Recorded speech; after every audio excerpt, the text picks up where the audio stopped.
Goes 35-3 in the Astrodome. Tom Hammond and Joe Namath from Foxborough Stadium. We're scoreless in the first quarter, each team punting on its first possession. Denver Broncos have it with a first down at their own 10. The ball carrier, Greg Lewis, slips down and then is covered for a loss on the play. Tim Goad and Brent Williams make sure that Lewis didn't get up to run after he had slipped. Now, you'll notice that the footing on this field is a little bad, especially in the center of the field. It's pretty chewed up. Joe, as we were looking at the field yesterday, it's rooted the grass in sand, and the sand exposed in many spots on the field. Yeah, it's a very soft field, but I'll tell you, the injury factors come into play. With this soft field, the Patriots have had far fewer injuries than in the past on the old artificial type surface. Well, that old surface was brutal here, hard as concrete. 5 defensive backs now as the Patriots, true to form, go quickly to their nickel defense. Elway attacks it and delivers it complete. A short gain only to the 15-yard line. Steve Sewell makes the catch there and is immediately covered by David Howard. Third down specialist Sewell gets a second down reception there. Yes, but it's still good defense. Sewell will find the open spot. The David Howard, the linebacker, is going to be right there. They'll give up a 5 or 6, 7-yard completion on 2nd and 15. Now they have a 3rd and 6. So the New England linebackers actually would give up that kind of short pass in that situation. 6 defensive backs for the Patriots. From the shotgun. Elway in trouble. Great escape by Elway. And he's got a first down out of bounds at the 25-yard line. The athletic ability of John Elway once again coming to the fore there. He was trapped. He got away and got a first down. It's awful tough to defense this, folks. You're trying to rush people in there to harass the quarterback, and Elway, the gifted athlete's able to fight through Andre Pippett's grab and then get the first down with his speed. There's only one John Elway, folks. He's one of the best. 10-yard run and a Broncos first down. A week ago against Kansas City, he made that key play, a planned scramble, 71-yard completion to Jackson, setting up the winning field goal. Key play right there for Elway.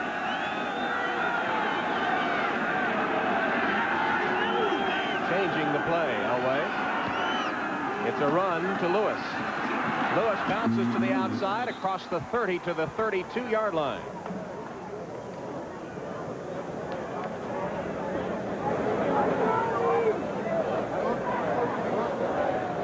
And here's a look at our Cannon 10-minute ticker as the Oilers, as Eric Wilhelm and the Bengals remain winless. Boomer not playing today. Chicago leading New Orleans. That would be the Saints' first defeat. And San Francisco beats the Eagles in Philly. Atlanta, surprisingly, the margin over the Rams. And here is a look at the late starting games. No score yet. And here at Foxborough, 0-0. Broncos with the ball. The handoff is to Robert Perryman. And Perryman, the former Patriot player, tackled by David Howard after a gain of a yard or so. Perryman went to Dallas last year as he'd been a starter before he was sent out of here. Some involvement with the Lisa Olson episode, and Perryman went to Dallas and then was picked up by the Broncos as a Plan B free agent in the offseason.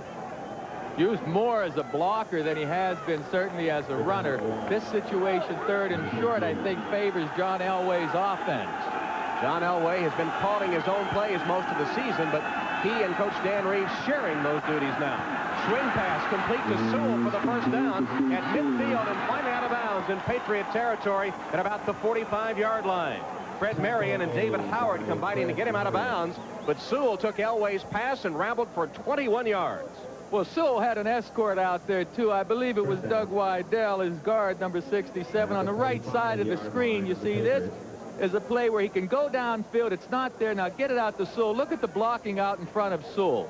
Beautifully designed play. And you see Doug Wydell, who had been down there blocking Eric Howard. Not Eric Howard, David Howard, Tom. Come on. Don't get me in this. John Elway has hit 3 of his first 4 passes for 32 yards. Broncos with a first down just inside the Patriot 45. Scoreless first quarter. Lewis. Got 2. Johnny Rembert stacked it up for the Patriots. Got a lot of help.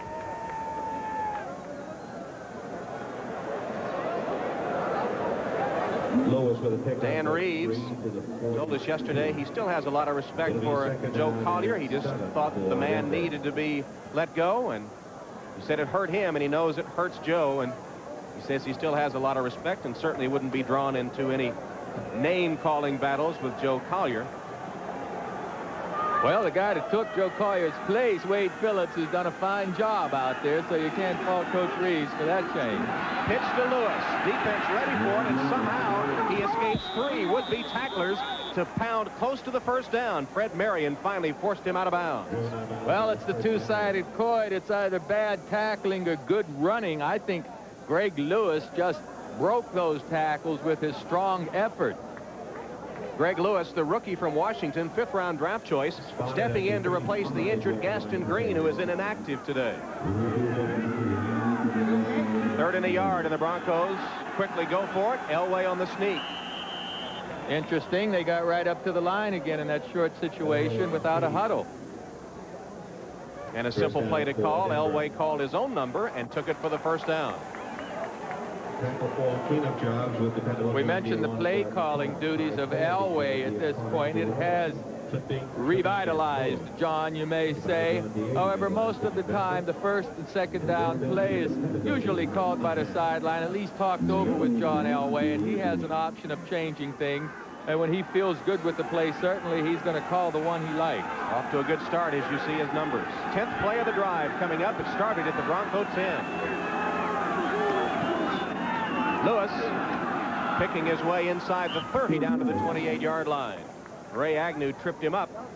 As we said, Lewis starting in place of Gaston Green. It's the second consecutive start for Lewis. Gaston Green continues to be sidelined by a thigh injury. It's kind of mystified the Broncos. They had an x-ray this week. Nothing wrong doing the x-rays, but Green unable to go. And he had been one of the top rushers in the AFC, over 550 yards. Didn't play at all against Kansas City and inactive today. Bobby Humphrey, though, is back and will likely play this afternoon. Lewis certainly is getting the workhorse duties early as he carries, which would appear to be a Bronco first down. Well, Lewis is not the breakaway threat Bobby Humphrey is, number 26 on your screen, nor the breakaway threat of Greg Bell. Humphrey, he's been in camp a week and change now. Coach Reeves said he was surprised at the good condition that Bobby Humphrey brought with him back to the Broncos. Of course, Humphrey hasn't been hit, so that's a kind of conditioning he's only going to get when he gets in the game. Gaston Green had done a great job replacing Humphrey, but Humphrey now back after a 97-day holdout. Lewis again, that's his 7th carry in the first half.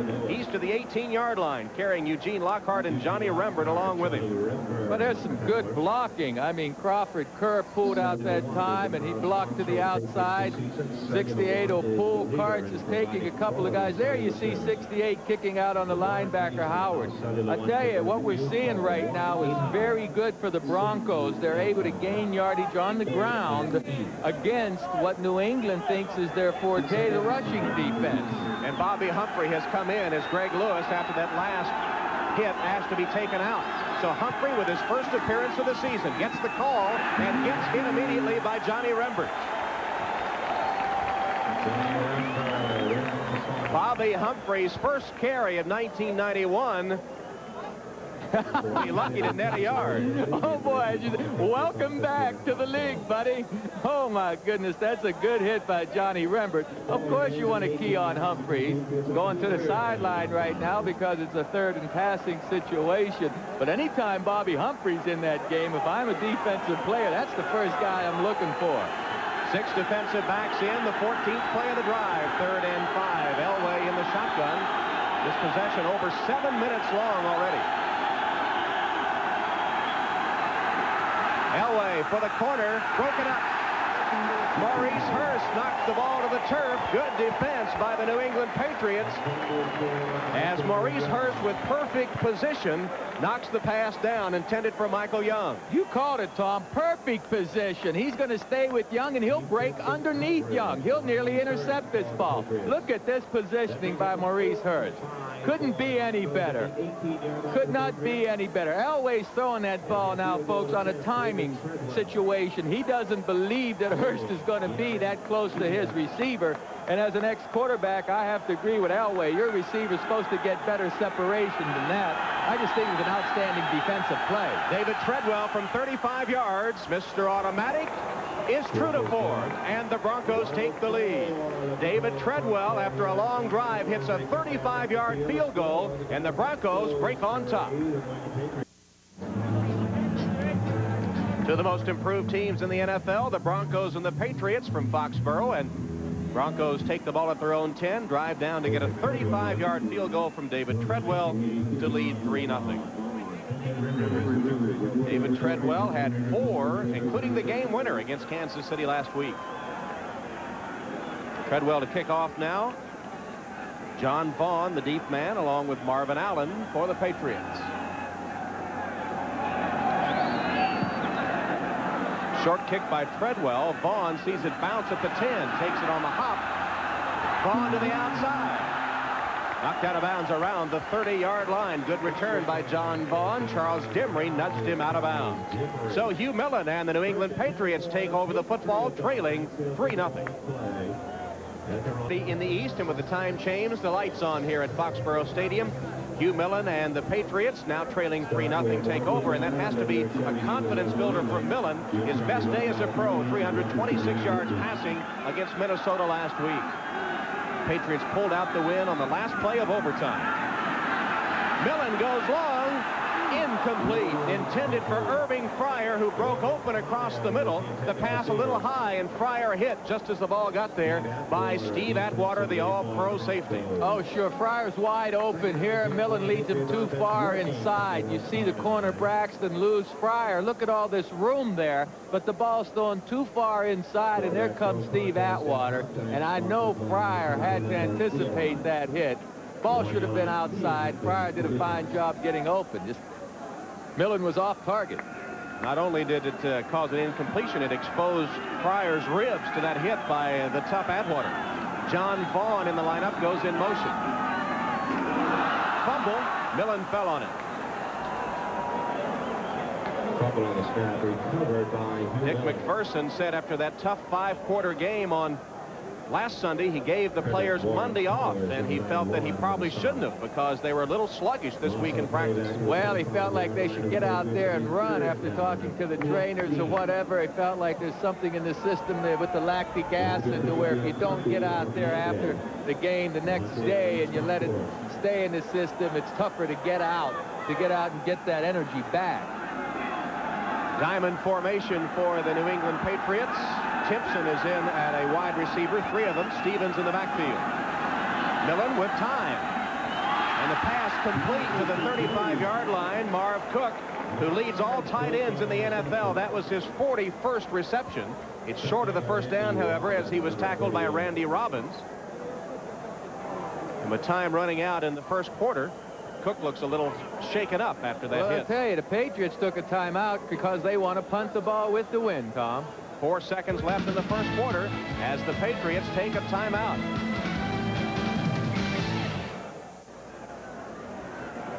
Well, as dusk approaches, the wind is picking up, so that's why the Patriots, Joe, called timeout with 4 seconds left in the first quarter in a punting situation. Sure, Sean McCarthy kicked the ball the last time down to the 10-yard lines. However, Denver put together a nice drive for the field goal. This wind should aid the punt to 10-15 yards. Vance Johnson deep for Denver. McCarthy's kick is a good one with a wind. Johnson, it is 9. And good coverage. Eugene Lockhart sort of influenced Johnson to go to the turf. Never really hit him, but he'll go down after a 56-yard punt. We'll be back. Denver Broncos will take over when we come back. And, of course, John Elway, one of the premier quarterbacks in the league, made the big play against Kansas City last week, a 71-yard pass right in the closing stages of the game. And, you know, he covered 60-some yards in the air with that. And Elway is one of the quarterbacks that takes a big windup with that football when he lets it go. That's partially where he gets his strength. When he gets that ball, he'll bring it down to his hip and up and around, where you see Marino, Montana, some of the more accurate passes. They'll throw from right here and whip the ball. Now, you do get more velocity with that windup, but you do lose a little bit in your accuracy. You used to throw it with a short windup, right? I used to throw it from the ear. I believe in teaching a youngster when they begin to throw to get the ball up by the ear and throw from here. There's more room for air with a big motion, a big windup, so your accuracy will suffer. All right, Elway and company with the ball here. And, you know, Joe, I noticed that guys like Jay Schrader and John Elway, the former baseball players, sometimes are the ones that take a baseball windup. That's right. That's right. They're taught at an early age to wind up and throw, and they do the same with the football. Flag down. Elway still has the ball. Sacked inside the 5. Andre Tippett, the veteran linebacker, with his 5.5. How do you say that? 5.5 sacks now this season. It went for a -15. There's Andre Tippett giving a little bit of thanks to his friends downfield who did the coverage. You see Tippett gets through there. Elway has time but can't find a receiver. Now he tries to outrun the agile Tippett, and there's no chance.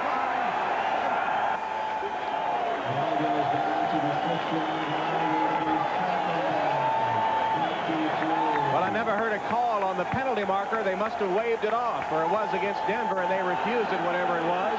The sack stands, making it 2nd and 23. And the double X defense for New England, that's their nickel. Draw play, the hand to Sewell. Short gain, a couple of yards.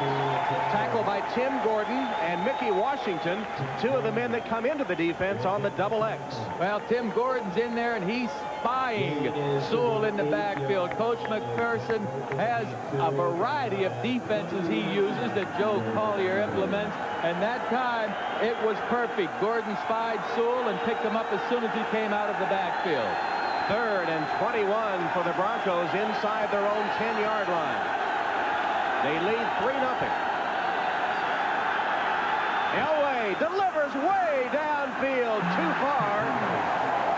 The pass intended for Michael Young. Elway threw it as far as he could, but too far for Michael Young. Well, Elway's got to be upset with himself, folks, because the receiver was open and John just got it over his head a little bit. For what reason, we don't know for sure, whether it was just an overthrow or the receiver took a misstep. But John Elway had an open man and wasn't pleased with that play. There we saw that big windup, and man, did he ever send it downfield. It was a rocket. He's hit 50% of his passes so far. Horine is on to punt. First one was a good one. From his own end zone. Henderson backpedals and takes it at the 35-yard line. Trying to get behind the wall. Down the sideline and out of bounds in Denver territory at the 44-yard line. 59-yard punt, but a 23-yard return. Sharp on the tackle.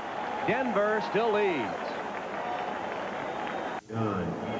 Jeff Sweeney. Good field position for the Patriots, and center Gene Chilton, number 63, who is playing with a bandaged finger. He suffered a dislocation in the game last week against Minnesota. The bone actually protruded through the skin. He had to have surgery after the game. He has it wrapped with a brace on it for the game today. Hand is to Russell. Leonard Russell powering his way forward. Got about 3 yards to the 40, stopped by the center of the Denver defense. Here is our Miller Genuine Draft Light 10-minute ticker. Bengals still winless. Chicago knocks New Orleans from the unbeaten. San Francisco with a big road win in Philly. Surprising how easily the Falcons beat the Rams, and Green Bay blanking Tampa Bay. Richard Williamson may be in big trouble. Cleveland breaks on top of Pittsburgh, and Seattle leads San Diego. Trying to get outside. Leonard Russell does just that. Gets a block from McMurtry and is inside the Denver 20. Marv Cook was out in front leading the interference as well, and it went for 17 yards. Check out this blocking on the right side and then the running of Leonard Russell. Russell told us yesterday if he runs hard, it fires up his offensive lineman. Just some nice blocking out front. Then there's McMurtry downfield. Blocking. Cook made a good block there, but Russell says when he runs hard, his offensive linemen get fired up, and it just lifts the whole team. There's Russell, the rookie. 6 carries for 28 yards in this game. 2 tight ends in this formation. Pitch it on the end around. Irving Fryer got 8 or 9 yards before he was knocked out of bounds by Steve Atwater. Let's go to Bob Costas now for an update in New York. Tom, the Redskins are the only undefeated team left in the league. The Saints had been 7-0, but the Bears catch them at the wire on this 12-yarder from Jim Harbaugh to Tom Waddle with 54 seconds to go. So New Orleans is upset at the Superdome. Bears 20, Saints 17. There we go. All right, Bob, and here at Foxborough, Denver leading 3-0, but the Patriots threatening. 12 minutes remaining in the second quarter. 2nd and 1 for Hugh Millen and his Patriot offense. Again, 2 tight ends, Cook and Coates. I formation. Ivy Joe Hunter, the fullback, gets the handoff, and he's to the 5-yard line and a first down. Kenny Walker made the tackle, but not before Ivy Joe Hunter pounded for first down yardage. 1st and goal, New England. Well, Ivy Joe Hunter hitting up in there behind Riccozzi right there on the right side, and Chilton, the center, makes a nice block. Kenny Walker jumps on the back to take him down, but that's some awful fine blocking up front by this New England line. 1st and goal, New England. Inside the 20 this season, they've scored 14 of 17 times. 6 touchdowns, 8 field goals.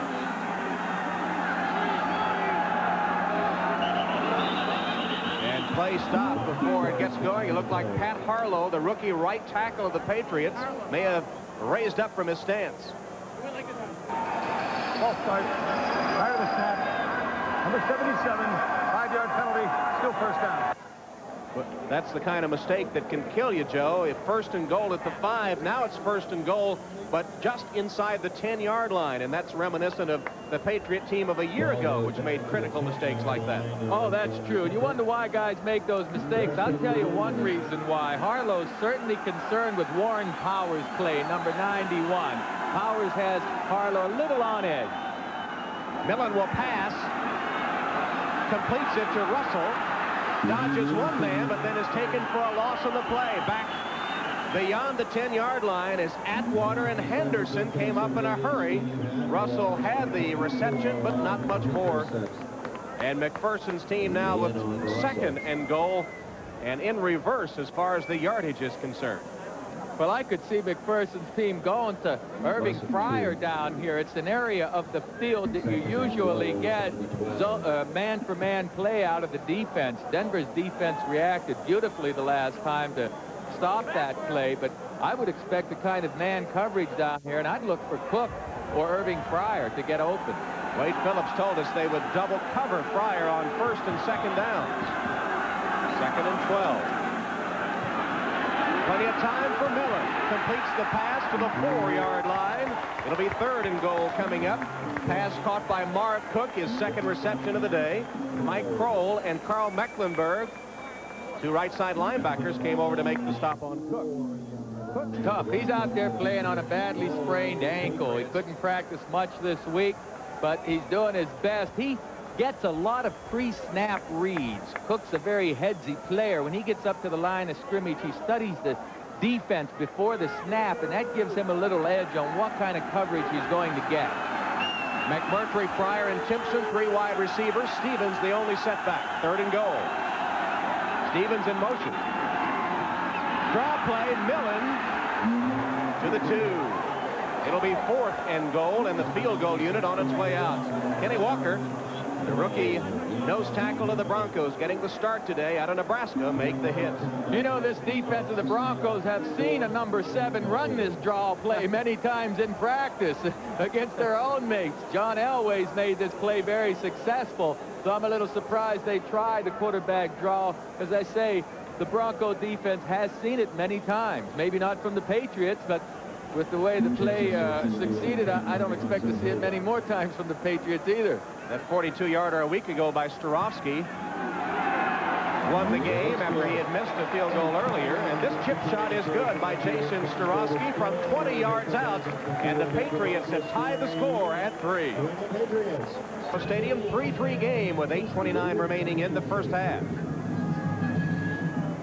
New England tying it up with a field goal. Dick McPherson's team. No fear in McPherson. We asked him about the pronunciation of that name and his enthusiasm. Joe, how do veteran players react to this rah-rah kind of stuff? Well, talking with Andre Tippett earlier, he said, you know, the guys kind of sat back. They wanted to see if this was going to be a college rah-rah type coaching situation. Well, it's not. McPherson has the enthusiasm, but he treats these guys like men, and they appreciate that. The kick is short. I don't know if they planned it that way or not. It comes to the 25-yard line after bouncing around, finally recovered by the Denver Broncos. 3-3 game. We'll be right back. Patriots tied at 3. Vincent Brown, New England's leading tackler this season, makes his first appearance on the field. Suffered a sprained knee against Minnesota a week ago. Don't know how long he can play, but he's in there now. 1st and 10 for John Elway and the Broncos. Elway in the shotgun. After the play fake, he delivers it on one hop, incomplete. Intended for Derek Russell. You know, I'm a little surprised to see Elway going over to Maurice Hurst's side of the field. Hurst is the better cover of the two corners. When Lepet is in there on 1st down, he's in there primarily to stop the run, and John Elway has chosen to throw to the side of Maurice Hurst, the best coverage man, and that surprises me a bit. Broncos, both John Elway and Dan Reeves, saying they wanted to keep New England off balance, passing against their run defense and running against their nickel. They've got the nickel on the field now, do the Patriots. Elway's hit 3 of his first 7 passes. This one is complete. Derek Russell makes the catch and is twisted down after a gain of about 7 yards to the 33. Maurice Hurst, covering Russell once again, made the tackle. That's one of those plays that is a good play for the offense and a good play for the defense. Defense didn't give up the 1st down, but the offense bought enough of it back on the right side of your screen. You'll see Russell come in and then Hurst make the play. Here we go. Nice catch. Elway had missed 3 passes in a row before he connected with Russell there, and it's 3rd down and 2. Elway's pass incomplete. And the Broncos will have to punt. Again, good coverage. David Poole knocked the ball away from Ricky Nattiel that time. And the Patriots, last in the NFL in pass defense, have looked pretty good through 2 quarters here. They certainly have, but 2 of those passes were misfires on John Elway's behalf. The first one to his receiver on 1st down, he missed him. And this last play, the receiver was open, and John just was a little off target. Threw it too low into the ground. Henderson standing at his own 20 for Horan's punt. 3-3 game in the 2nd quarter.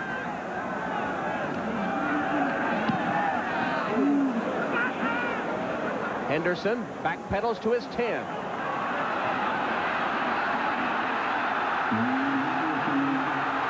Another good return by Jerome Henderson. Had one a while ago that set up a field goal. That one covered 16 yards after a 57-yard boot. We'll take a timeout in a 3-3 game. But there is a penalty marker down. Let's wait for the ruling on the penalty. Could be a clip against New England, which would nullify that good return.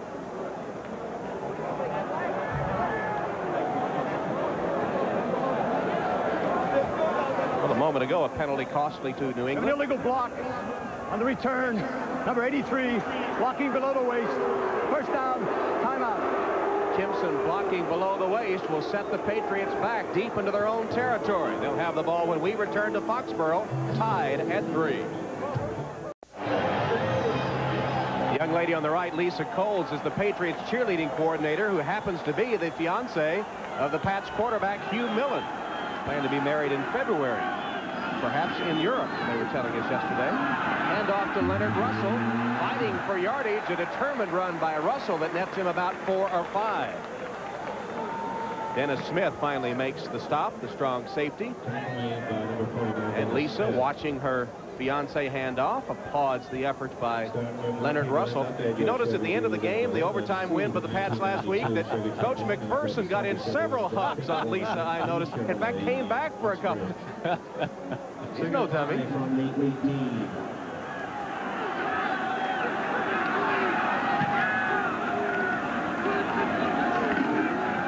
Dillon hands to the tailback Russell. Leonard Russell carrying the ground game for the Patriots this afternoon thus far. That one got him a yard at best. Carl Mecklenburg, the veteran linebacker, made the stop for the Broncos. A yard at best for sure. Russell's running hard, breaking tackles, but that time Mecklenburg and his mates won the battle at the line of scrimmage. This defense is playing much better than they did last year. I mentioned earlier they had 4 new faces on the defense, but this young man right here, Mecklenburg, he has just played quality football throughout his career. What a leader. What a player this man is. Young man. Young man. That's right. Well, young compared to us. 9 years in the league, Mecklenburg. Third down play. The Patriots, Millen is sacked back at the 10-yard line. The protection collapsed, and the Broncos have their first sack, and it's Mike Kroll at the bottom of the stack for his 7th sack of his rookie season. One of the 4 new players we mentioned on defense, Mike Kroll, number 51, right in the center of your screen, gets by John Stevens. Oh, that attempt by John Stevens. Gee whiz, he had his head. Joe, and that speed really came into play there as he just blew by the intended blocker, John Stevens. Sure, they moved Kroll around, and they try to get him matched up on blockers that they think he can beat, and they're doing a fine job of it. But it is his speed and his quickness that enables him to get back there and harass the quarterback. Vance Johnson awaiting McCarthy's punt.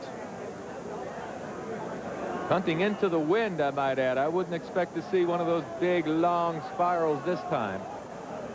I don't know what the holdup is. Now they're ready. Game tied at 3 with 5:45 left in the first half from Foxborough.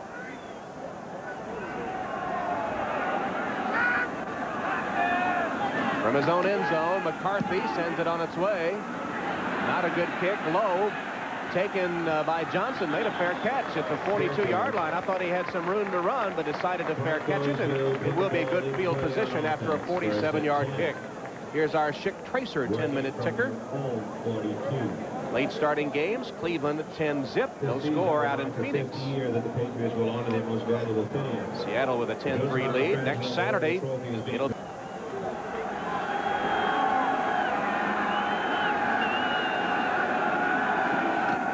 First down, Greg Lewis bounces to the outside, burrows his way for about a yard. McPherson told us that the defense, the numbers were a little misleading, so bad against the pass because they want to stop the run. In fact, they're 6th in the NFL against the run, last against the pass. They have done a good job against the run today, true to form. Yeah, I think the only statistic that Coach McPherson is concerned with is the win-loss statistic. This is a good one here that you see on your screen. They haven't allowed a 100-yard rusher, and that's one of the reasons they've been successful for a few games. Only allowed 1 yard there. Draw play, and again, nothing on the ground. Patriots met it right away. Andre Tippett and David Howard stacking it up. Lewis had no chance. Oh, no. Well, Andre Tippett, number 56 in the center of your screen, I mean, he's not going anywhere. He's just holding that line of scrimmage. He and Howard, the fellas, just hung right on there, and Agnew, they didn't get pushed off the line, and they controlled the line of scrimmage. I'm a little surprised to see Denver not passing the ball more, because the wind is going with them, as you see Greg Riccozzi being shuttled off the field to have that right knee examined. Steve Sewell on the field on 3rd down. Riccozzi with a strained right knee. Elway, plenty of room to run. Dives for a first down to the Patriot 45-yard line, where he's tackled by Tim Gordon. Second key scramble by John Elway for a first down. This one covered 13 yards. In the first quarter, Elway broke a 3rd down and long situation. Here, he doesn't have a receiver downfield. Heck, they're all covered, but watch him take off on the right side of the screen, and John doesn't do any sliding here. He knows he has to get the first down, and he fights his way forward to get every single yard of it. Elway at 6'3" and 215 pounds, battering for a first down and going over the 2,000-yard rushing mark for his career. You know, there's only 2 other quarterbacks that have done that 3 times. One's Randall Cunningham and the other's Jim Zorn. So Elway's really in a class by himself when it comes to that stat. Over the middle, incomplete, and almost was it picked off. Let's see. Eugene Lockhart with the interception of the tipped ball off the hands of Robert Perryman. Now they say incomplete. Well, there's going to have to be some definite proof that this ball was caught. If they decide to review it, they may not even decide to review this thing. Let's see if we can tell from this replay if Lockhart's able to hold on to the ball. Tipped by Andre Tippett off to the right side of the screen, and I don't really know if he caught that ball or not. Well, there's no way you can conclusively tell. So it remains Denver's football. Break for the Broncos there. Elway from the shotgun. Lays it up. That one broken up. Again, good defense by the New England secondary. Mark Jackson had it knocked away by Mickey Washington. On the left side of the screen, you see Mickey Washington break this up. If the ball's out a little bit farther, there's a chance for a completion. Here you see the receiver trying to fight back into the inside for the pass. The ball was just thrown a bit too far inside, and Jackson couldn't get in there to make the catch. It's good defense. Hey, let's leave it at that, huh? Good Washington defense. actually could have had the interception. It kind of went between his hands. As it was, he was able to break up the pass. Good position by the defenders of the Patriots so far. Blitz coming on Elway. Quickly unloads it, complete to Jackson. And Mark Jackson stopped short of the first down by Marion Hobby and Tim Gordon. A good defensive series that time by the Patriots as they prevented Jackson from running after he caught the football. A good defensive scheme against John Elway's offense that time. I think Joe Collier knew something. He showed the blitz. He already knew where Elway would have to go with that ball, and then the secondary closed quickly on the receiver. There's Joe Collier right there, the defensive genius of these New England Patriots. Started here in 1960, the first year the Patriots played football. John Elway has hit only one of his last 8 passes, so Horan must punt. And Irving Fryer now is deep for the Patriots. First time today we've seen him in that role. Horan's punt, though, will sail into the end zone for the touchback. Well, next Saturday, hope you'll join us at noon Eastern time. We'll be at Churchill Downs in Louisville, Kentucky time. But have you been handicapping the races, Tom? I want to know who's going to win those races. You know, there's a national pick 7 this year on the Breeders' Cup, which is going to be worth millions. But picking 7 winners that day is going to be next to impossible. Oh, we can do it. We can do it. I'll get your money before I leave. First down play for Hugh Millen. Looks like he's setting up a screen, and it's incomplete. Off the hand of Russell. That looked a little rough from the beginning. Oh, but I'll tell you, Cragen's all over the field, and so is Mecklenburg. That was good defense on Hugh Millen's attempted a screen pass. There's Cragen. I mean, this guy is all second, third, fourth effort. He prides himself on going that extra mile. He says, sure, they call me a small nose tackle. He said, maybe I am, but I love to play this game, and he is all second effort. Russell, not much. Fred Childress has replaced Greg Riccozzi at the right guard spot. And that run did not net much as we approach the 2-minute warning. Mecklenburg got the tackle. And the clock will stop for the 2-minute warning. Timeout at Foxborough Stadium. The Denver Broncos and the New England Patriots tied 3-3. 2 minutes remaining in what has been a defensive-dominated first half. Broncos and the Patriots tied 3-3. Don't forget, coming up at halftime, our Domino's Pizza NFL Live halftime report. Bob Costas and company on hand with all the scores and highlights for you. Stay with us. And don't forget, at the conclusion of the game, we'll be presenting the Avis We Try Harder Award given to the MVP. Hugh Millen dodging would-be rushers, rolling out and throwing to Fryer, who made the reception at the 30-yard line. It'll be close to the first down depending on the mark. Charles Dimry drove him back.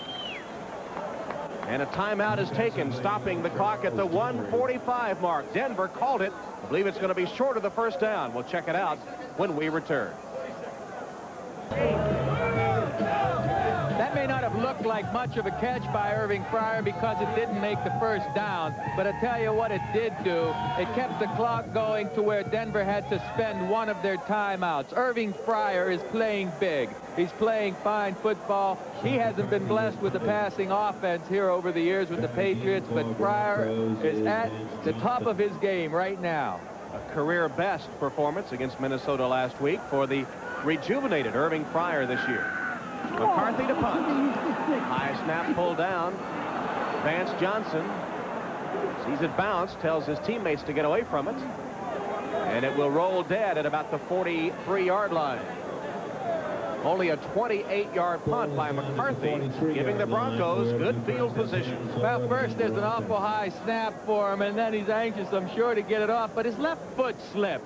You see, folks, this turf is so soft that the kickers and the punters have a problem with their planting foot. That time McCarthy's left foot clearly slipped on that soft sod, and consequently Denver has excellent field position.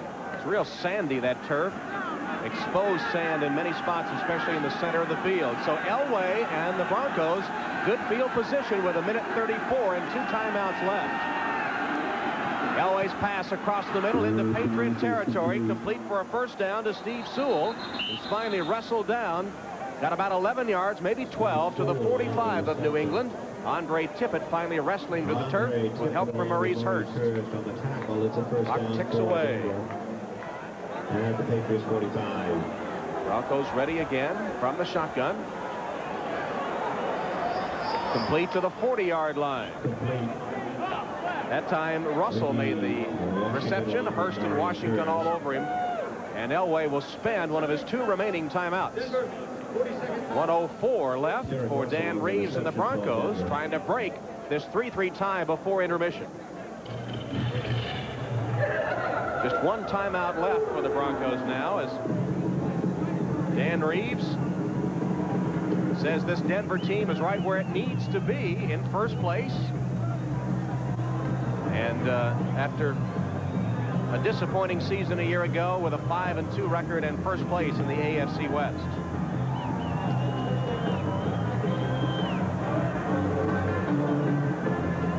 Joe Collier, his former defensive coordinator.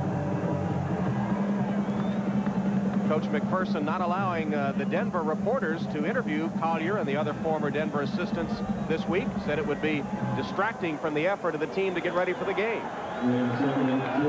Inside the 40-yard line, it's second down for the Broncos. Handoff, nothing. Steve Sewell stopped in his tracks by Garen Barris. Garen Barris, he read this play all the way at the top of the screen, number 90, folks. Barris, who has a bad set of knees himself, makes a fine play. Elway goes deep, wide open. Catch made by Russell. He got away from Tim Gordon for a 40-yard reception. Elway to Russell for 40, and the Broncos threatening. They call a timeout, stopping the clock with 38 seconds left. Russell finds a hole in this zone coverage. He actually goes by the defender. Now there's no deep help back there. It has to be a bust in the secondary as Tim Gordon, 41, gets over there awful late. Nice protection, but a safety or one of the secondary players didn't get over there in that designated area. So Russell with that big reception. He's a rookie out of Arkansas, 4th-round draft choice, who is the 5th all-time leading receiver at Arkansas, had 91 receptions there, an All-American and All-Southwest Conference choice, who also competed in track. He ran the 110 hurdles. In high school, was All-American in football and in track, and he set sail down the sideline for that 40-yard catch, which has the Broncos threatening just before halftime. First and goal from the 3. I look for some passing to be done here. I mean, there are only 38 seconds left, and the Broncos have no more timeouts. High formation in the backfield. Play action pass. Elway rolls for the end zone, almost intercepted. There's a flag down. Elway should not have thrown that one, intended for Clarence Kay. The Patriots had position. Fred Marion almost made the interception. Well, you saw John Elway waving his hand a bit. He thought that Kay would break back in the other direction, actually anticipated his receiver's move, but there's a flag on the play, and we'll see what happens. Let's see where Elway thinks Kay should have gone. As he's rolling, there's Kay. Now I guess he expects him to stop and go back, but he didn't do it, and the ball's nearly intercepted. Elway got away with one there in what has been a turnover-free first half. Offside on the defense. The defensive left end, half the distance to the goal, still first down. Ray Agnew apparently lining up offside. So half the distance, 33 seconds left now. That only took 5 seconds.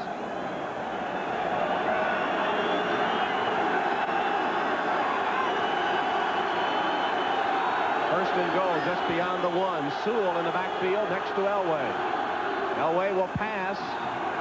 Now he rolls. Incomplete. Once again, folks, if you're wondering why Denver's not sticking that ball in there, if they ran the ball on that last down and was stopped, they'd have to line up Hurley to get the thing off. Let's see where the ball ends up. I know it gets tipped someplace and then bounce around. Boy, oh boy, look at all that contact in that end zone. My goodness. That's allowed, though. Once the ball's tipped, the contact is allowed.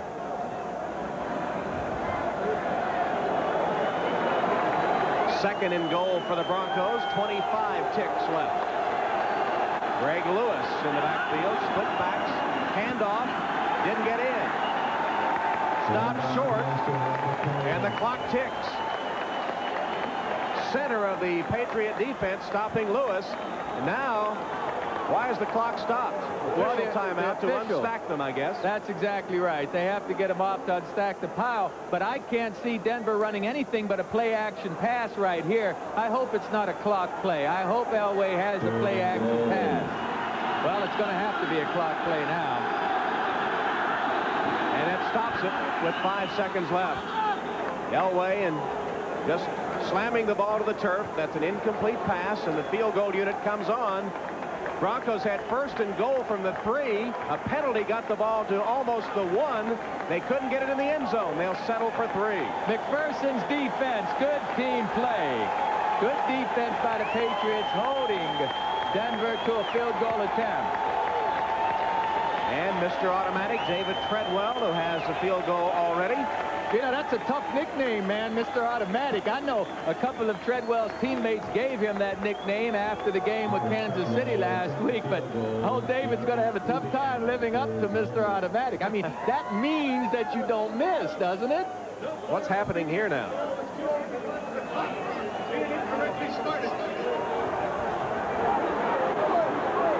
Well, I don't know what's going on. Mass confusion reigns on the field. Dale Hamer steps in to stop things. Something about the clock not being correctly started. Oh, I can't believe that. Now Elway's on the field. They've got 12 men. If they snap the ball, Elway just gets off in time. And the kick is good. John Elway trotted out on the field. Fortunately for the Broncos, who didn't see him out there, he got back off before the ball was snapped. McPherson wants to know what's going on, and frankly, so do I. Well, they put more time back on the clock, Coach McPherson, Tom. I'll tell you why. Elway threw an incomplete pass. That stopped it, but the clock kept rolling whenever they had the guys on the pile. So the officials went back over the play and decided the incomplete pass occurred at about 13 seconds. They put that much time back on.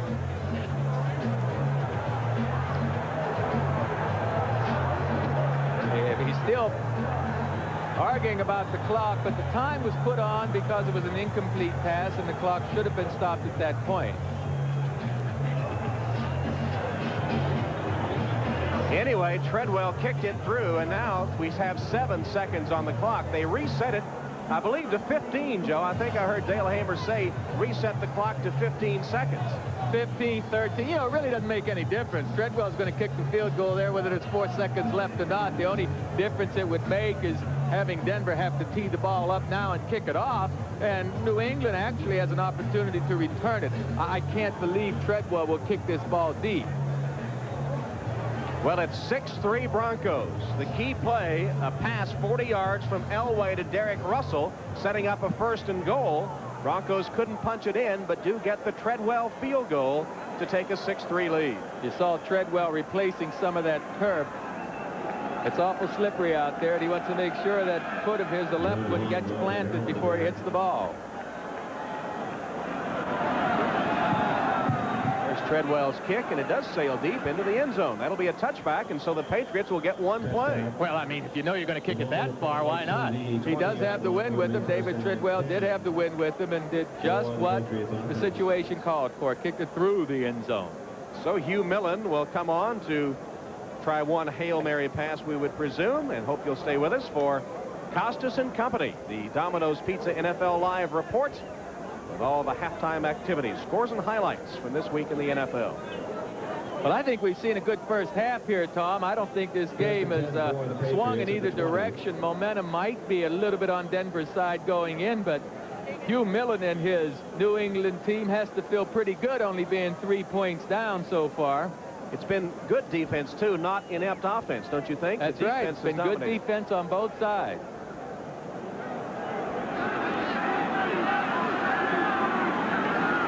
And Millen will just down it with a little running play to bring the first half to a close. So the Broncos in the final minute of the first half get the 40-yard pass from Elway to Russell, setting up Treadwell's go-ahead field goal. McPherson still arguing with officials, but it's Denver 6, New England 3. We'll be back after these messages from the NFL and from your local NBC station.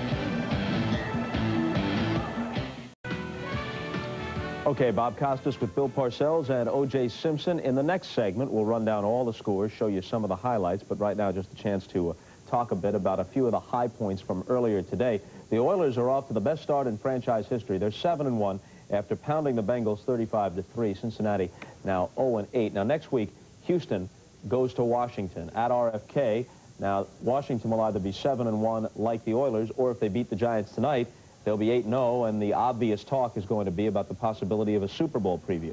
Well, I wouldn't be surprised. I think right now they're the best two teams in their conferences. Of course, I think Washington is playing the best football there is, and this is a big game for Houston. One, they haven't been great on the road. This year, at least they're winning on the road. They lost one game to New England, but they're struggling on the road, and I think if they can go into Washington, they don't necessarily have to win. They just have to play a great football game. You know, in the past, they go on the road and they don't play up to their ability. They just have to play up to their ability, and then I think everyone will finally start taking them really seriously for the Super Bowl, because they always get in the playoffs and get beat right away when they get in the playoffs. From a coach's perspective, what is that level of ability? How good are they? Oh, I think they're very good, and like O.J. said, they had been very inconsistent on the road in the past, but, you know, they've come to New York, and they've won at Miami. Didn't play their top games, as O.J. said, but they managed to win, and that's something that they weren't managing to do in past years. I think the Oilers have a greater sense of urgency, particularly on the part of Warren Moon. You know, he's running out of time to win. They've been close quite a few times. I think this may be what he thinks is his best shot. Probably got the rest of the team convinced of that, too. Another interesting game was at the Superdome in New Orleans. The Saints were about a touchdown favorite over the Bears. Bears came in at 5-2. Saints, of course, 7-0. The Bears wind up winning the game 20-17. Now, how about this? You're the coach. You're Mike Ditka, right? Jim Harbaugh has completed 2 of 19 starting the last drive. They go, let's see, 52 yards in 4 plays in 1 minute. 3 of those plays are Harbaugh passes, and he completes them all on the last drive, including a 12-yarder to Tom Waddle for the game-winning touchdown. He winds up 5 for 22 for the game, but you win it. Well, those are the kind of things, Bob, that win divisions for you. This win for the Bears here is really monumental. They're struggling along in the Central. There's a couple teams close to them. This win right here, I think, gives them impetus for the whole second half of the season. It's really a great win for the Bears, and you could smell it because Ditka was kind of setting it up all week. We don't have much of a chance against these guys. These guys are the greatest. You knew the Bears would be ready to play well. Well, you're talking about two physical football teams, and Chicago will always play a physical game, and they play these type of teams well. This is not a team with a great offense, New Orleans. So you knew Chicago would be in the game, and all they have to do is be in the game to give themselves a chance to win at the end, and that's exactly what they did.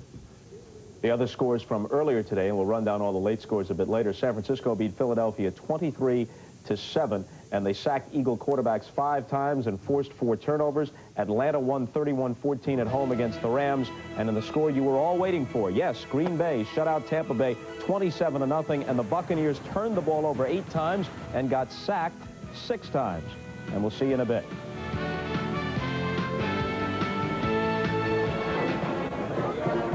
First half in the books at Foxborough, and the defense reigns with the Broncos holding a 6-3 lead on the Patriots, and still anybody's ball game. The two teams appear to be pretty evenly matched after the first half.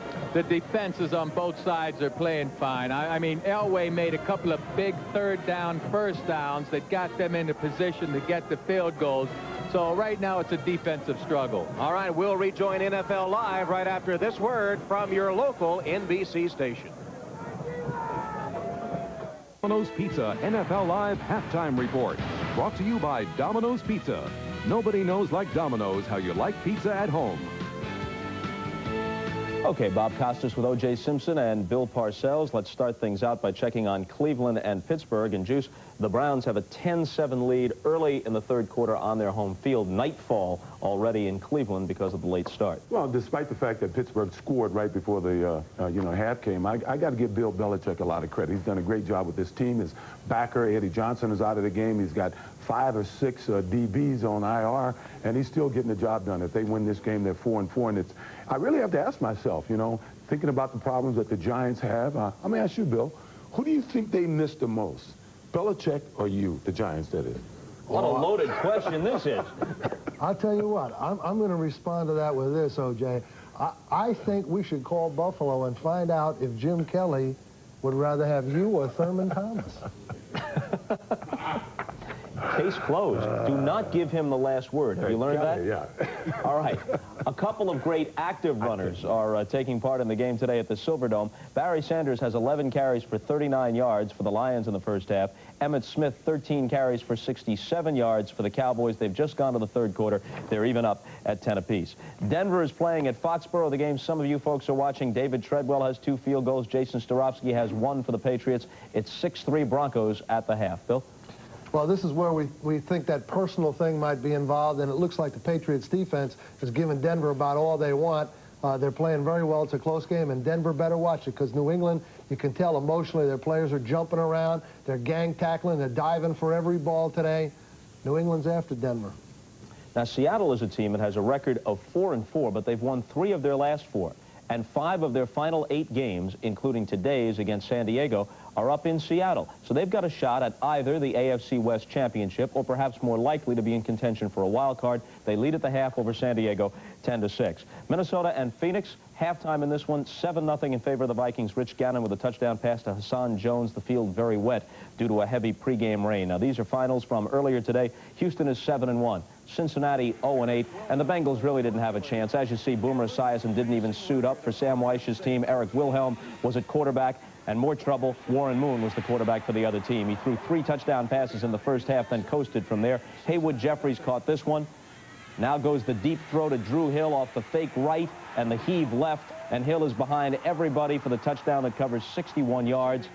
Wilhelm was intercepted twice, one of them by Chris Dishman. Dishman has had either an interception or a fumble recovery in 7 consecutive games, and Houston goes on to win it 35-3. Their record is now 7-1. Next week they play at RFK against the Redskins, a game that some people will point to as a Super Bowl preview. The Redskins, if they lose tonight to the Giants, will also be 7-1 like Houston, or perhaps they will be 8-0. Juice? Well, you got to give Houston credit. They played against their arch rival, Cincinnati, albeit they're a horrible football team this year. They beat them the way they should have beaten them. They got out of the game with no injuries, and they should be ready for next week against Washington. Well, New Orleans thought they were ready for the Bears. The Saints, however, fall from the ranks of the unbeaten, losing 20-17 at the Superdome. Jim Harbaugh, for most of the day, was completely stymied by the sensational Saint defense. 1970 for the Saints against the Lions is longer in the entire history of the league. Brad Musker capping a third-quarter drive, diving in from 6 yards out for the Bears as they try and stay in the game. Bobby Hebert's favorite target was Floyd Turner. Hit him with a 65-yard touchdown, then this 9-yarder. Turner had 9 receptions for 180 yards. But on the final drive of the day, Harbaugh, who had been 2 for 19, completed 3 straight, including the game winner to Tom Waddle, the 12-yarder with 54 seconds to play, gives the Bears the victory, 20-17. Bill? Well, you could almost smell this coming. You know, Ditko all week long, we don't have much of a chance against these guys. You know he's not telling his team that. And I'll tell you, every year in the NFL, team that's pretty good like the Bears, but not on the level they used to be, they get the opportunity to say, hey, we can really do this. I think this kind of win in New Orleans today gives the Bears a lot of impetus for the second half, and I know it does their confidence a world of good. Better watch them. We got to zip through the rest of these scores. San Francisco takes its record to 4-4. Philly drops to 3-5, and the Eagles are hanging by a thread in terms of playoff possibilities. 23-7 the final score. San Francisco's defense forced 4 turnovers. They sacked Eagle quarterbacks 5 times. Chris Miller threw for 3 touchdown passes today. Atlanta 4-4, Rams 3-5, 31-14 Falcons in Atlanta today. And Green Bay sacking Tampa Bay quarterbacks 6 times and forcing 8 turnovers, 5 interceptions, and 3 fumbles. The Packers win the Battle of the Bays 27-0 in Tampa today. And we'll send you back for second half action in just a moment. See you a bit later in the day.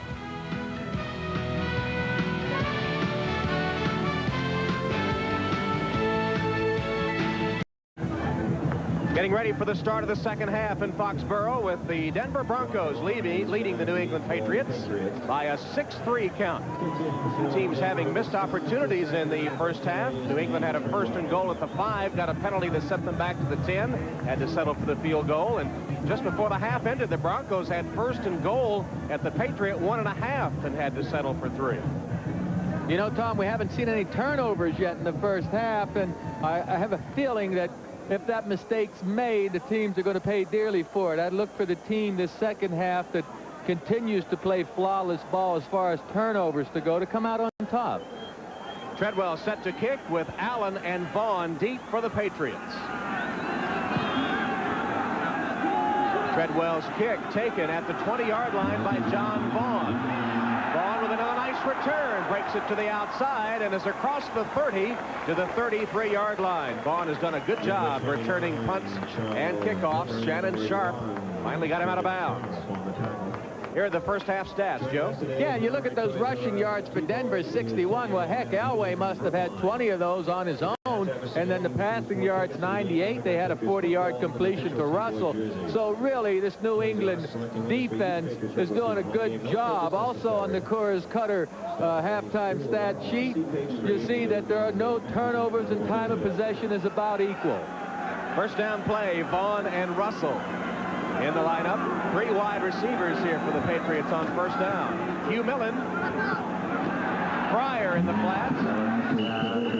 Takes it for a gain of about 6 yards before he's spun out of bounds by Tyrone Braxton. Nice catch by Irving Pryor, low down around the ankles. It's a good read by Millen. He'll be single covered on the outside, and that's why Pryor is able to get this ball up and beat Braxton for a few yards. Braxton actually was supposed to cover that short zone area, but Pryor stayed to the outside. Pryor has a couple of catches today, 33 on the season. #1 receiver last year with a career-high 54. Millen, wide open, and the pass complete to midfield. Millen has hit his first 2. Why is he holding his head? Well, I think Millen thought he saw Pryor break clean down the sideline, but I tell you what, you should be happy, and I bet Millen has to be happy with his completion. There's Pryor. He looks like he's open. Yeah, you know, I don't buy him being that open. The safety was back there. That was his own coverage, and I'm sure safety felt like he would have made that play, but the safety was reading Millen and reacted. Millen didn't see Pryor until after he had thrown the ball. Well, Millen hit McMurtry for 14 yards, and it is a Patriot first down in midfield. Opening possession of the second half. Millen in trouble. And sacked all the way back to the 39-yard line. Great defensive play by Warren Powers of the Broncos. That's why Harlow was a little itchy that time down there on the goal line. Mr. Powers is just a force coming in there with good penetration. There's really nowhere for Millen to go. He's fortunate to hold on to that football, Tom. Those are the kind of plays that the quarterback gets the ball knocked out of his hand, and Warren Powers did a fine job that time. Warren Powers in his 3rd year out of Maryland, 2nd-round draft choice. Had a half sack coming into today. That was a big one. Took Millen for a loss of 11. 2nd and long.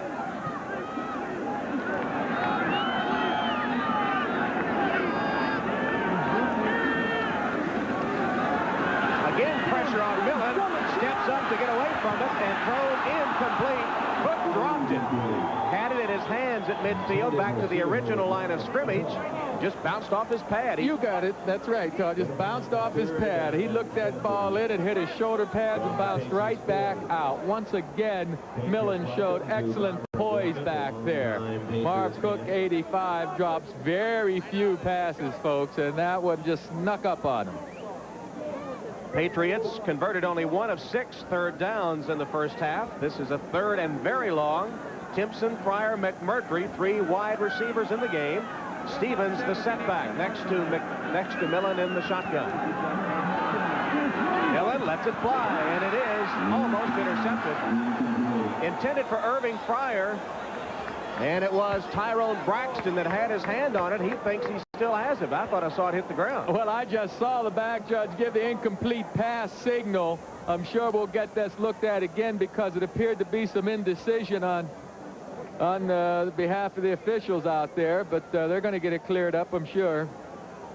Braxton had it, then was hit by his own man, I think, and the ball came free. But we got an incomplete signal. Folks at home, take a look at this. See if the defender intercepts the pass, has control of it, both feet. Was incomplete pass. Incomplete pass. 4th down. Never had possession of it, Tom. He kind of juggled that ball down around his waist and lost control of it. Right. It was slipping from his grasp, and it never had control. It will be incomplete. Punting situation. It'll be McCarthy to kick for New England. 4 kicks covering 42.5. Looks like they're reviewing that last play to see whether Braxton did indeed have possession before the ball came free. It appeared to me he caught the ball, but he didn't have both feet down. Remember, both feet and possession has to be there. Look, he has it. His right foot's off the ground, and now he's losing control of the ball. If we can look at that again in very slow motion, you'll see that Braxton loses control of that ball down around his belt buckle. Okay, now, he's in excellent position. Now, his leg's not on the ground. His right leg has to hit the ground, and there's the ball coming loose, you see. He doesn't have possession of the ball. Nice camera work there. Larry Cirillo, the producer, drew the crew here at Foxborough right on the money for that one. And the Broncos come across the line of scrimmage, signaling they were drawn off. Let's see what the official ruling is. He hasn't decided yet. No, he's just kidding, folks. He's going to get it from the other officials. Ball starts prior to the snap. Number 25, the kicking team, 5 yards, still 4th down. Sure, what we saw, though, what we clearly saw were the Broncos jumping into that neutral zone, but they didn't make contact, and the ball wasn't snapped. The Broncos got back, but Zachary made the movement that got the penalty. Well, McCarthy's still ready to punt 5 yards further in his own territory now. He does have the wind. You know, he's 6'6", Tom, and that one snap almost sailed over his head there in the second quarter. Well, you know, Riccozzi, who left with an injury, is the long snapper. And now it is Cook, Marv Cook, the tight end, who is the long snapper. Kick taken by Vance Johnson at his own 20. Surrounded, hemmed in, and tackled at the 25-yard line. Eugene Lockhart led the Patriot charge. Meanwhile, there is an injured Bronco on the play. That was a 45-yard punt, 6-yard on the return. We'll try to identify the injured Bronco for you when we return to Foxborough. Denver leads by 3. With the ball, 1st down, just across their own 25. End around play. Patriots ready for it. And stop it for a loss. Andre Tippett was ready for it, Tom. I mean, he did not get fooled one bit. Jackson stopped for a loss of 4 on the play as we look at our Hertz 10-minute ticker. Oilers over the defanged Cincinnati Bengals. Chicago handing the Saints their first loss. The Rams really taking it on the chin in Atlanta. Falcons did a number on L.A. Here are the late starting games. Cleveland holding on to the lead over the Steelers. The Cowboys and the Lions tied up. Seattle in front, and Minnesota leads at Phoenix. Here at 6-3 Broncos, 2nd down. Nickel defense on for the Patriots. Working his way forward, Steve Sewell gets back to the original line of scrimmage and a couple of more before he's tackled by David Howard. Oh, some nice lead blocking that time by Crawford Kerr for one. on that Denver Bronco line. You'll see two huge linemen of the Broncos pull from left to right. 68 Crawford Kerr getting up in there. Nice block thrown, and also Harvey Salem's in the game. Good hole for Sewell. 3rd down and 7. 6 defensive backs on for the Patriots. Shotgun formation, Denver. Elway, plenty of room to run. Slides close to the 1st down. It'll depend on the spot of the football. Tim Gordon came up, but once again, no contain on Elway. Twice today, he has run for 1st downs on 3rd and long. Could this be the 3rd time? We'll measure. It was great effort. I'll tell you, that was great effort on Elway's part. Watch number 41. Tim Gordon comes streaking across there to force Elway to get down as quickly as he did. Where's the ball? Is the ball over the marker? We're going to find out. Chain down, and 1st down, Denver. John Elway, you just don't stop this man. You slow him down some, but you do not stop John Elway. Receivers covered downfield. This is the 3rd time that he's gained an important 1st down. I think he's the leading rusher for the Broncos today. I'm a little surprised. I'm a little surprised we haven't seen some more of Bobby Humphrey to this point. Elway does have the leading numbers rushing for the Broncos today. Lewis has 29. Lewis on the pitch. Nice run, Greg Lewis. 1st down. He got 12 yards. Stopped just short of midfield by Eugene Lockhart.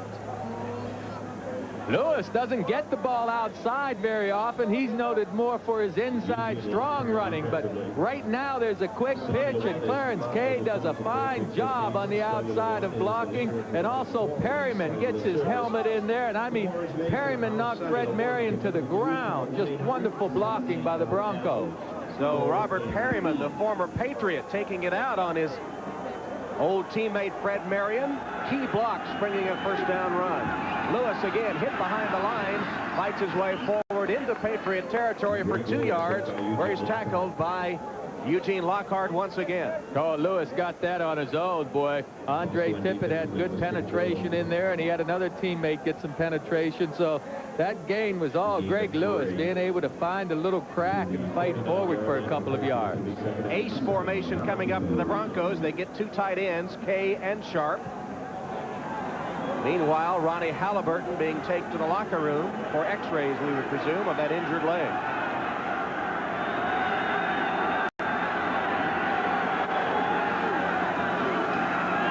Draw play, Lewis.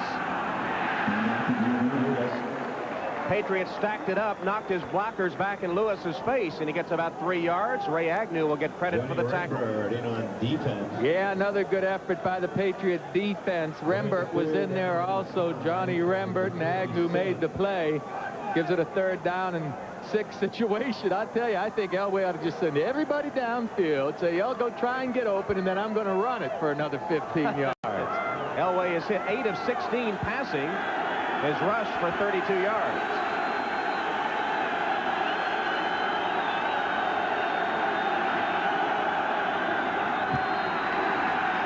To Sewell. Good block. Sewell has a 1st down at the Patriot 40. Marion Harvey had his legs cut out from under him.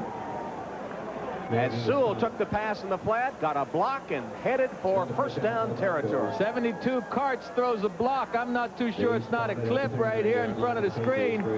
Meantime, it turns out to be a good block and a big 3rd down play for this Bronco offense. Mr. Reliable, Steve Sewell.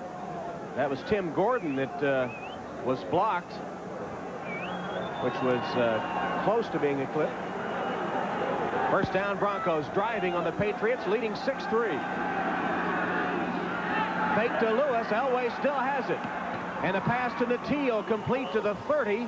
Close to another 1st down. Ronnie Lepet makes the tackle. I'll tell you, Elway made this look easy. Elway made a fake that time and wanted to go deep to Mark Jackson on the left side of the screen, but Maurice Hurst had such great position. You see Elway looking downfield. He wants to get that thing, but he can't get it, so he comes back to the other side to Natil and finds him. That's a heads-up play by John Elway. Just short of the first down. It'll be second and about half a yard. Natil with that reception. His 8th of the year. Lewis has the first down. He's to the 26-yard line, stopped by Ray Agnew. We're seeing a fine game here, Tom. Very few penalties. I know we did have a couple of important penalties earlier in the first half, but gee whiz, the lack of turnovers and the lack of, I guess, a large number of penalties shows me that this is a well-played game. Lewis has gained 49 yards. Remember, the Patriots have not allowed an opposing running back to gain 100 yards the last 7 contests. Broncos driving.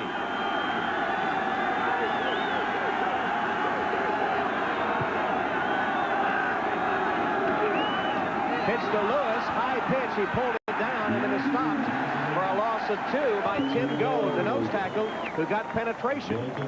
Lewis got the snap, fumbled it around a little bit, and Gold was on top of him. Boy, that's another workhorse, number 72, Tim Gold. Here, the pitch is a little high. Elway doesn't want to get it up around those eyes quite that high, and you see number 72, Tim Gold, somewhat similar, I guess, to Greg Cragen in that he's not very big, but that effort that he puts forth is just tremendous. Gold 6'3", 280 in his 4th year out of North Carolina.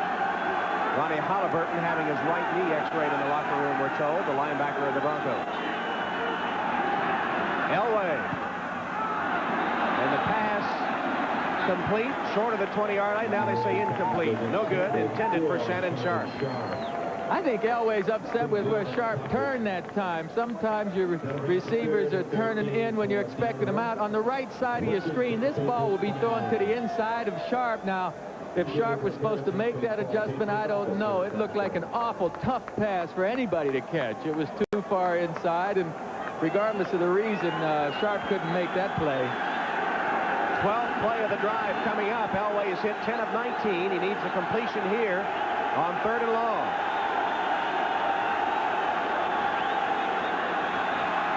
Elway again escapes the pressure and throws, almost intercepted, broken up. Henderson had his hand on it. Jerome Henderson almost had the interception, but once again it looked like Elway had room to run for a first down. That's why Henderson made such a great play. Elway will go to the left. Now Henderson has to play both the pass and the run. He can't commit too soon to John Elway's run. He wants to stay back. He does stay back. Should have made the interception. Those are the kind of defensive back should catch. Still, the rookie out of Clemson with a tough dilemma there. Managed to make a saving knockdown of the pass and a field goal attempt by Treadwell on 4th down. About a 47-yard kick. No good. That one never got elevation. I think Treadwell might have slipped his plant foot on that chewed-up turf. So the Broncos have a 15-play drive that winds up with nothing. It's still 6-3 Denver. Number 9, David Treadwell, talking to Kubiak about the placement, the hold, and the kick. Watch his white shoe. It doesn't slip. His planting foot, that doesn't slip. So either the ball was placed in a hole, he hit some loose turf, or Treadwell just flat missed it. But he didn't slip on that particular kick. And so it's still 6-3 Denver as New England takes over. Hugh Millen's hit 7 of 12 this afternoon. This one's a play-action pass. Millen is chased free of the pocket. Scrambling for running room and finds an open receiver. It's Ivy Joe Hunter, and he has it beyond the 35-yard line. It'll be second and short. Let's go to Bob Costas at NFL Live for an update. Bob? Well, Cleveland widens its lead, Tom, at home over the Steelers on this 1-yard touchdown run by Kevin Mack. They lead by a score of 17-7. But now, late in the 3rd quarter, Pittsburgh is driving, and they are inside the 10-yard line of the Browns, so they might be closing in. All right, Bob, and here at Foxborough, Denver with a long drive, failing on a field goal attempt, and now it's New England's turn in what is still a turnover-free game. Cutting back, Russell. Nice cutback move. Russell all the way inside the 45 of the Broncos. Finally chased down by Steve Atwater, the rookie from Arizona State, with a 21-yard gain. There is a penalty marker on the field. Yeah, well, that penalty mark is because Leon Russell threw the ball up in the air after the gain. He was excited. This is going to be a delay of the game penalty on Russell. But let's go back to that run. I mean, it was a nice cutback by Russell. He starts to the screen's right. Now watch him cut back to the left. A beautiful hole there. This penalty's only going to be 5 yards from that spot. When Russell... delay a game on the offense, throwing the ball away from the official. 5-yard penalty. First down, 10. Well, these fans shouldn't do that, because if the ball carriers threw the ball in the air every time a play ended, the clock would be wasted, etc.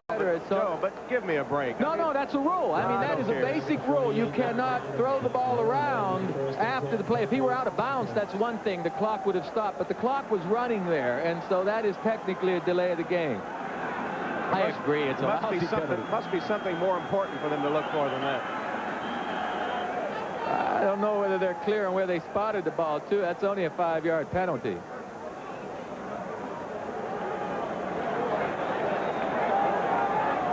Well, that was a lesson for the rookie, Leonard Russell, anyway. I don't think he'll throw the ball anymore. And I'll tell you what else this is. This is a help for Denver. I mean, this is slowing down the New England momentum right now. The excitement, the adrenaline that's been pumping from a couple of big plays has been totally stopped. It's taken these fans out of the game right now, too, who were pretty revved up. Well, a little huddle here after making a call on tossing the ball away from an official. 5 yards. The men in stripes have things firmly under control here.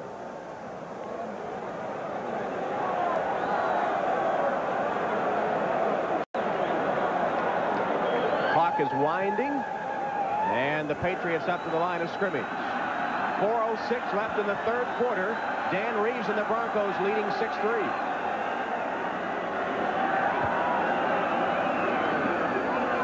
Russell again. This time he gets only 2 yards before he's collared by Warren Powers. Let's check our Hertz 10-minute ticker.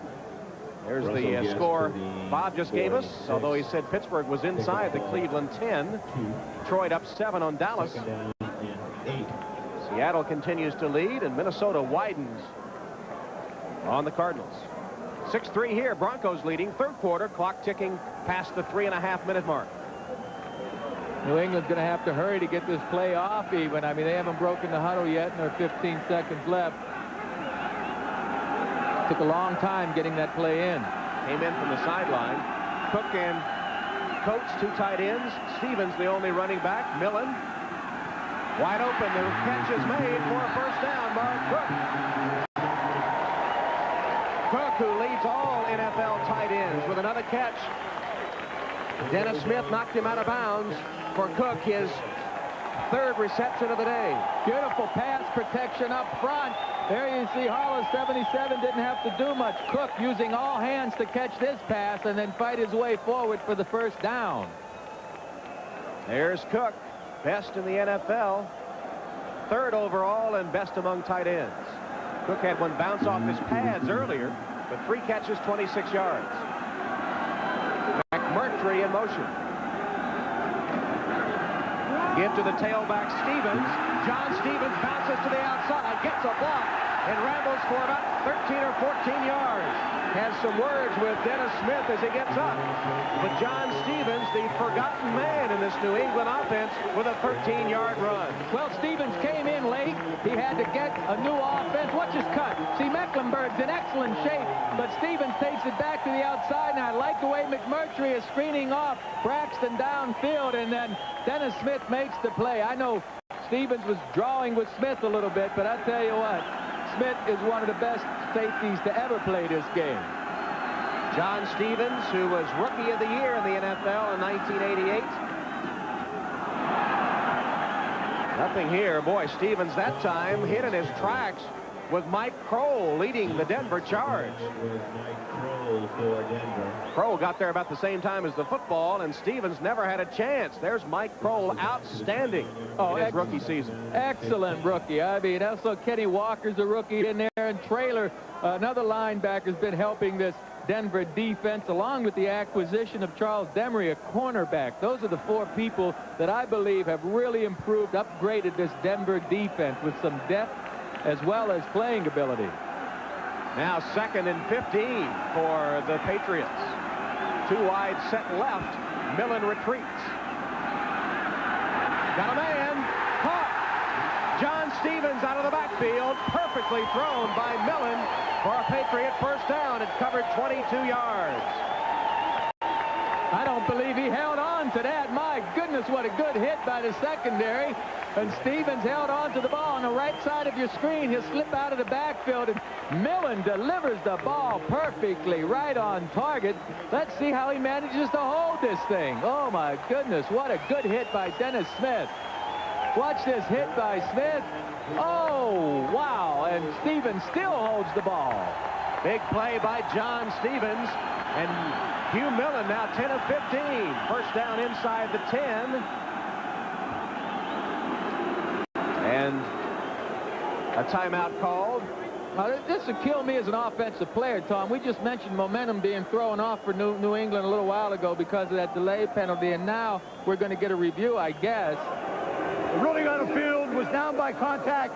That has been reviewed, and the play stands is called first down.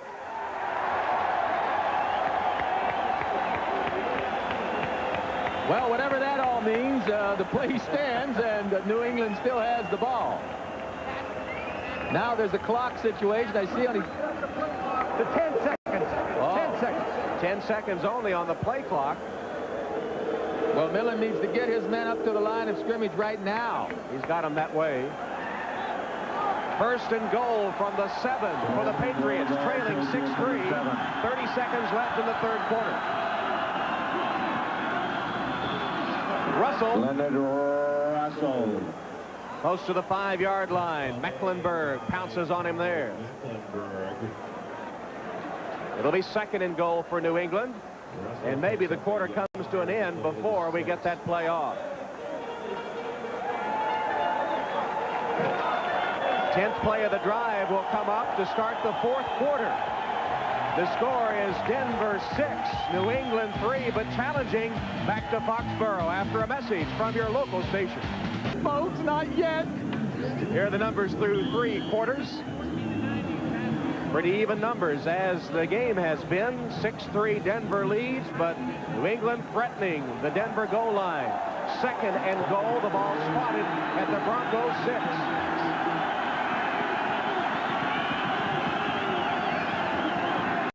Millen.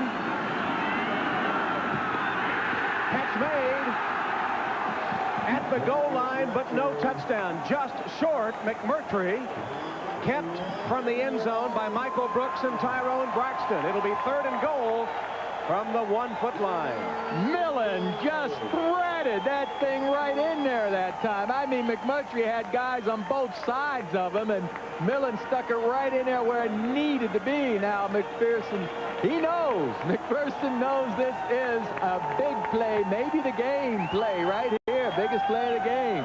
Marvin Allen, Ivy Joe Hunter, and Leonard Russell in the backfield with Millen. Third and goal inside the 1.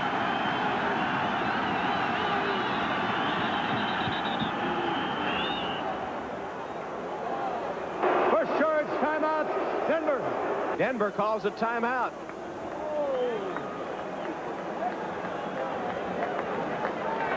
So the Broncos waste a timeout, not having the proper defense on the field. We'll take a break. Tom Hammond and Broadway Joe Namath at Foxborough Stadium. Third and goal from the 1 for the New England Patriots, who trail the Denver Broncos 6-3. Denver called a timeout, only had 10 men on the field. Ball inside the 1. Russell. Didn't get it. Stopped short. It'll be fourth and goal. Well, if it's close, Tom, what do you think? You go for it on fourth down, you have a 3-4 record. A team fighting back for respectability, sure you go for it. Now Denver's saying they have the football. I didn't see the ball come loose. Well, right there, number 70, Sauché, is signaling 4th down when he gives it that fist action. Right. So it's 4th and about a foot. They've got to go for it. McPherson says,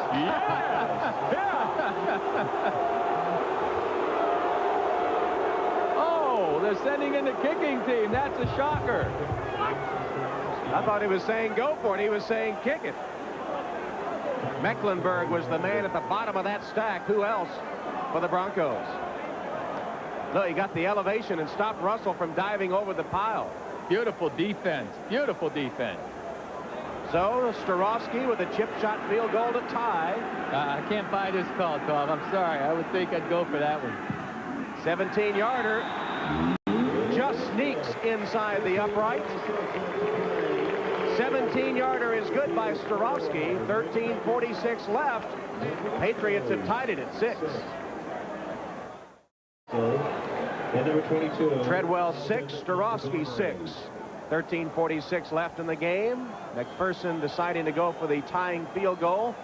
And the 4th quarter has not been a good one for his team this season. Kick taken by Montgomery. And he's to the 30-yard line where the Broncos will take over. Patriots say they have a fumble, but before everyone gets too excited, let's wait to see what the officials say. They say New England ball. First turnover of the game. The Patriots come up with a fumble. I never saw the ball come loose. Reeves can't believe it either.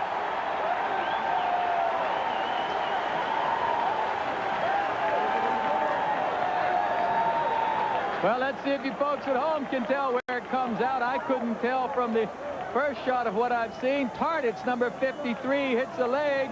And right here, we see the back go down, but I lost sight of the ball. I couldn't tell where it was. Obviously a scramble taking place, and it'll be Tim Gordon that comes away with the football for New England. Couldn't see it come out, but you can see the players scurrying after it. And that's not a very reviewable play because there's no conclusive evidence there of when the ball came out. Or didn't come out, so you have to stay with the call on the field. 10th turnover by the Broncos this year, the first one in this game. And it gives the ball to New England at the Denver 30-yard line in a 6-6 game.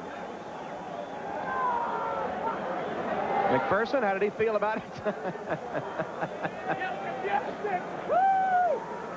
Genuine emotion. We asked him about it yesterday, and we said, you know, you had a team that didn't feel very good about themselves when you took over, a team in disarray. A soap opera, he called it. So I said, is that enthusiasm contrived? Is that what they needed? He said, it's just me. He said, I couldn't fake it if I wanted to. You know, he said, 91 is going to be my most fun as a coach right here. Number 1991, he said, in 92, we're going to be upgrading. In 93, everyone will expect us to win. And in 94, he said, I'll be home and Sam Yankovic will be coaching. The play had been reviewed, and the result stands, much to the chagrin of Dan Reeves, who argues his case. And the Patriots have it first down at the Bronco 30 after the first turnover of the game. Russell. First down inside the 20 of the Broncos. 14-yard run. Dennis Smith made the saving tackle for Denver. And Ivy Joe, Hunter, and Marv Cook open the hole on the left side of the screen. Watch 45. First of all, lead blocking right there. He turns and shields off Atwater. Cook took out Kroll, and the rest is Russell. Boy, Russell is an impressive rookie. We have seen on both sides of the line of scrimmage some excellent young playing today. Young players from Denver and from New England showing their stuff. Two tight end formation. In the backfield. Russell, the tailback, on the handoff to the 15. And it is Greg Cragen, the nose tackle of Denver, that makes the stop. Cragen had a funny story for us yesterday, Joe. As you see, Russell has gained 81 yards. Cragen was going against the center of the Vikings, Laudermilk, and on one play, Cragen admitted that he held him And Laudermilk stopped him and said, "You can't do that. Only offensive linemen can hold." That's right. Reagan was in charge of the center going out to lead on a screenplay, and that's when he held him. I think that's pretty funny, right? Offensive linemen are the only ones that can hold. Split backs behind Millen on 2nd and 8. Stumbled, slipped for a moment. Now breaks free. He's going to run. Millen to the 8.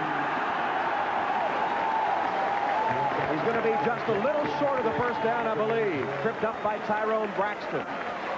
Once again, Millen has excellent poise back there. There's no one downfield to pass the ball to. Simon Fletcher, Mecklenburg, someone else got in there. Now Millen takes it up, and if there's anything Millen might want to work on next season or whatever, it's some running ability, you know. Break down, make a break here, make a break there. But Millen is showing excellent poise. That's his 3rd rush. That's Lisa Olson, the fiance, Lisa Coles. Very good. We'll chalk that one up. File that one away. We'll remember it. Somehow it's burned into my brain. Not much there. He only needed a yard for the first down, but the center of the Denver defense kept John Stevens from getting enough. And another decision coming up. Well, this was pretty easy. You try and take the lead. Alton Montgomery made a nice play that time, coming in there and stuffing the line of scrimmage, and there's no doubt that they'll go for the 3 points here. Patriots still have only converted 1 of 9 third downs in the game.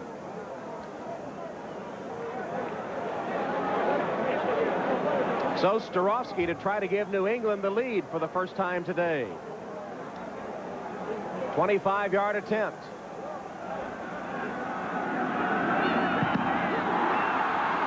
The kick is blocked.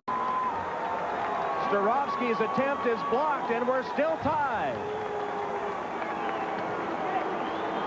Randy Robbins or perhaps Charles Dimry.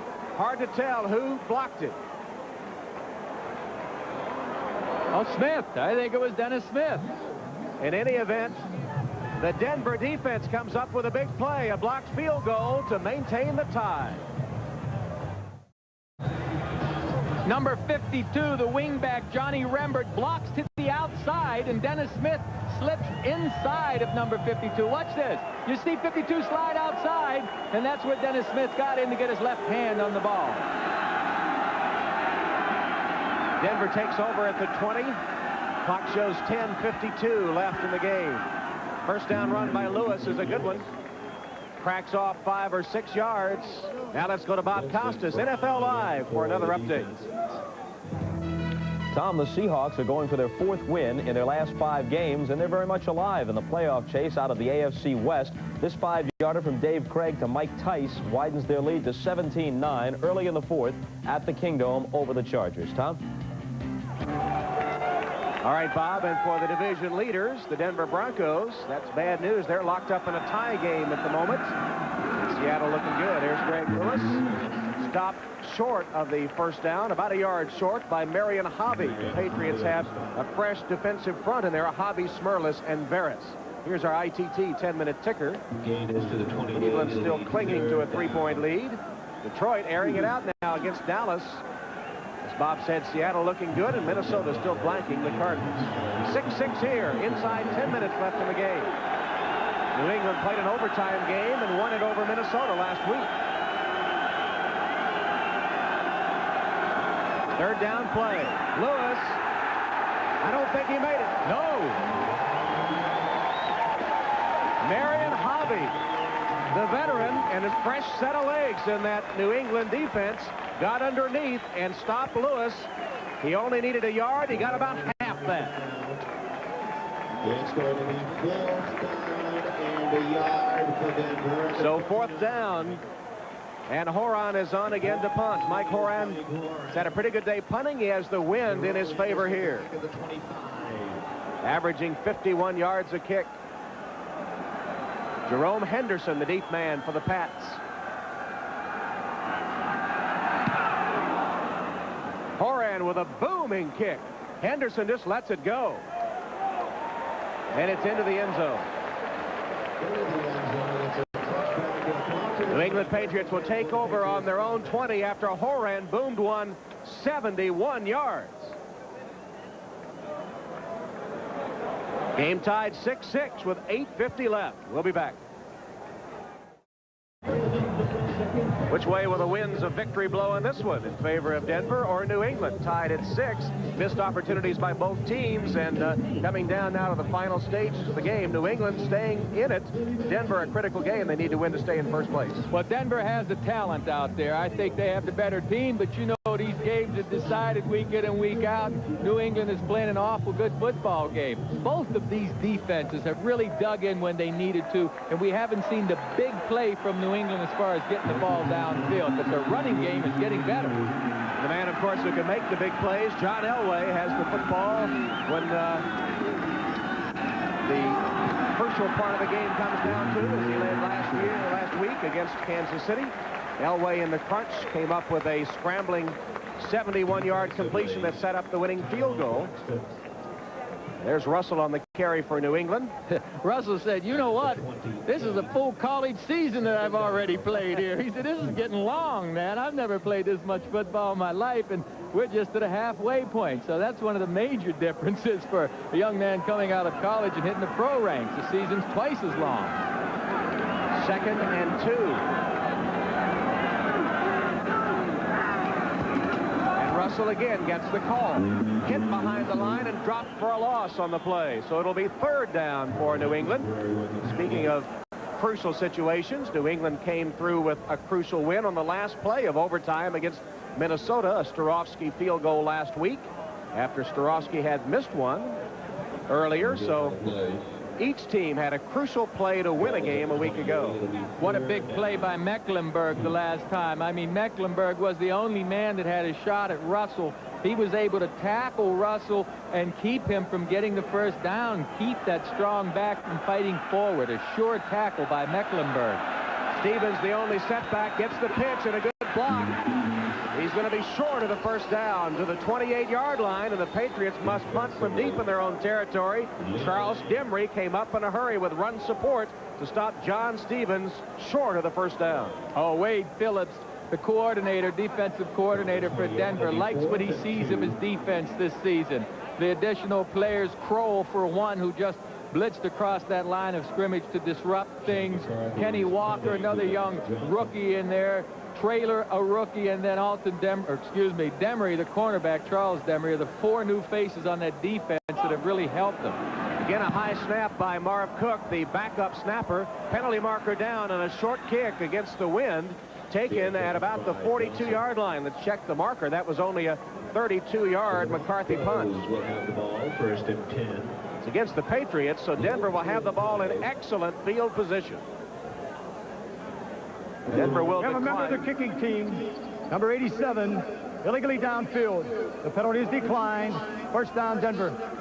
Ben Coates illegally downfield, so John Elway in good shape with the ball on their own 41-yard line, and the clock showing 6 minutes 44 seconds. The game tied at 6.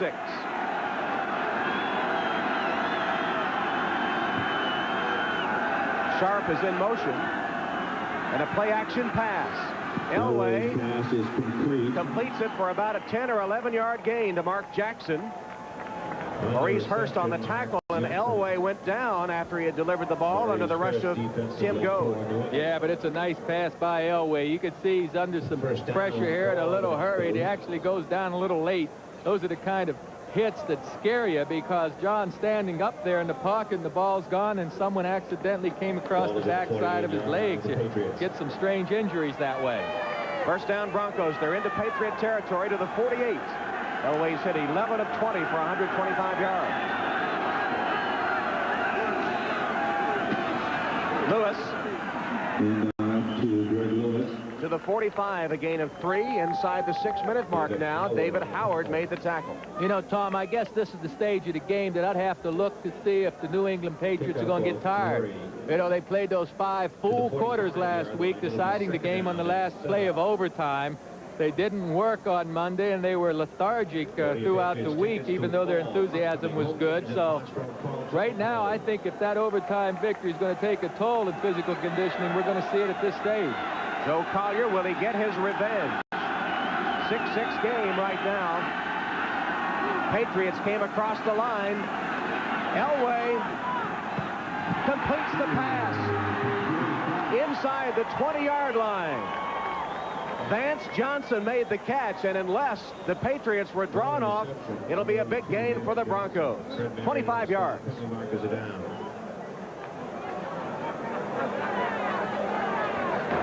They have a false start on the quarterback. Oh, my goodness. On me? You talking to me?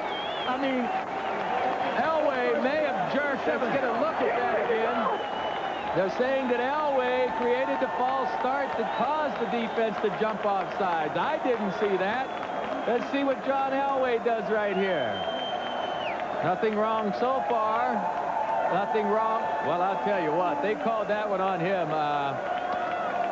I don't like that call. I didn't think Elway did anything out of the ordinary. Well, they made just a little bit of movement as he called the signals, but you see that every day. That's right. That was a little bit of movement to get called for. A big break for the Patriots because that was a nice pass, a good gainer for Denver. 25 yards, nullified. Set the ball back at the Bronco 49. And this time the Patriots are offside, and that'll be 5 yards against New England, I would presume. Agnew, I think it was, came charging across. Well, Brent Williams is trying to say Lanier was offside or moved, but it's going to get called on Williams, I have a feeling. Yeah, Brent Williams, not Agnew, but Williams. Offside.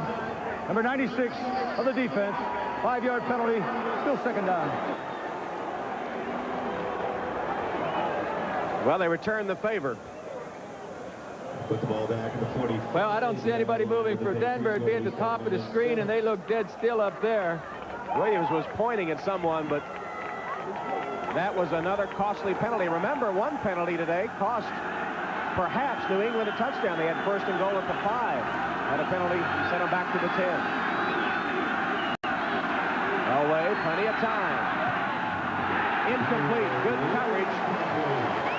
The pass intended for Russell, and David Poole hit him so hard that the ball came free. David Poole's timing had to be perfect that time. That was awful close to getting there a little early. You folks tell me if he doesn't get there before the ball. That's excellent timing. That's too close to call. That's right. Seen in real speed, that looks like the ball and Poole arrive simultaneously.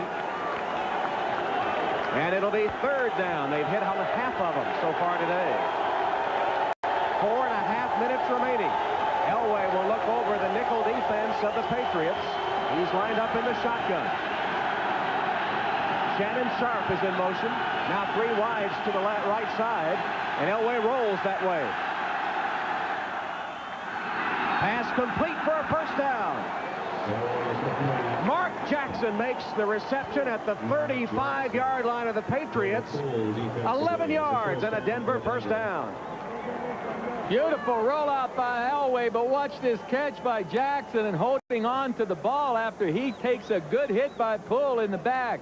All hands. I don't know that he had control of that ball before he was forced out of bounds, but he was forced out of bounds by Poole. So the reception goes into the books. A clutch third down conversion. Elway to Jackson. Here it is again. Poole knocks him out of bounds, and it's first down, Denver.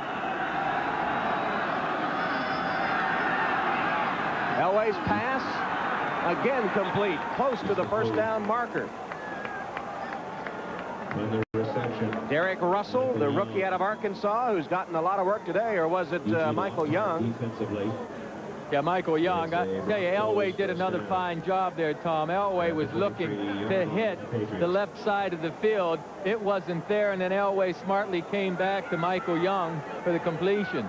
Treadwell could be called on for the game-winning field goal. 3:12 left. 6-6 game. First down play. Elway's pass incomplete. Intended again for Michael Young. The intended receiver on that play was Michael. And it will be a second down coming up. Young is the Broncos' top receiver. The catch a moment ago, his 26th of the season. Elway's numbers, 13 of 24 on the afternoon, 145 yards. I think that's a reflection of this New England defense today. They've played some fine football down the road. Against the lowest ranked pass defense in the NFL. Collier's defense has been up to the task today. Elway under pressure, unloads it, complete to the 19-yard line. Vance Johnson. Vance Johnson on the receiver. Boy, there's good pressure back here in Elway. Elway just gets that ball off before he gets pushed down. And it's a nice defensive tackle by Jerome Henderson, too, I might add, to be able to get a collar. Right here, you see this? Watch this fine tackle here to keep Vance Johnson from making the first down. 3rd and 5. You see the time left? We're tied at 6.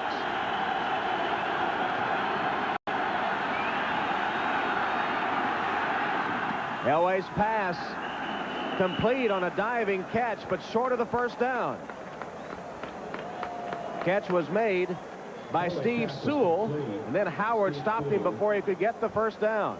We'll roll down to the 2-minute warning with a Treadwell field goal coming up right after that.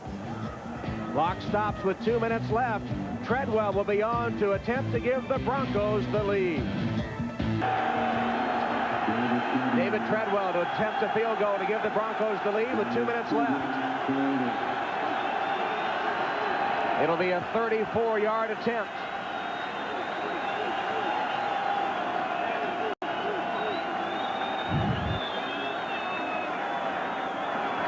He's letting the cheerleaders get off the playing field and back of the end zone. That's what the referee was doing that time.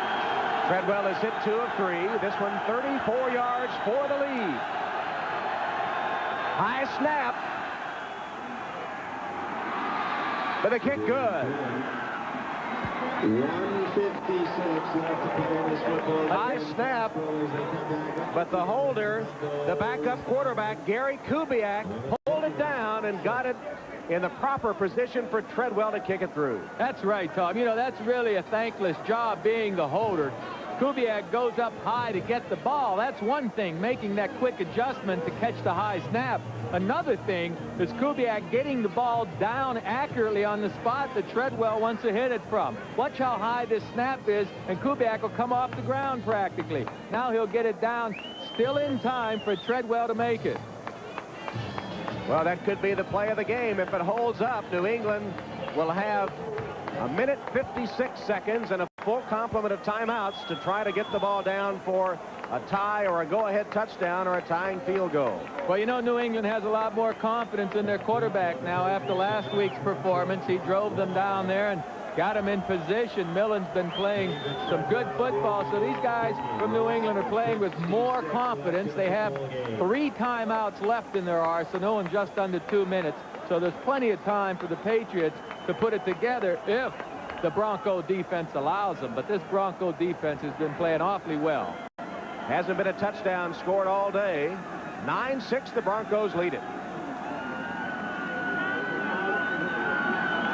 David Treadwell, who just put Denver on top, will kick it off. Allen and Vaughn, the deep men for the Patriots. Vaughn has it bounced, picks it up.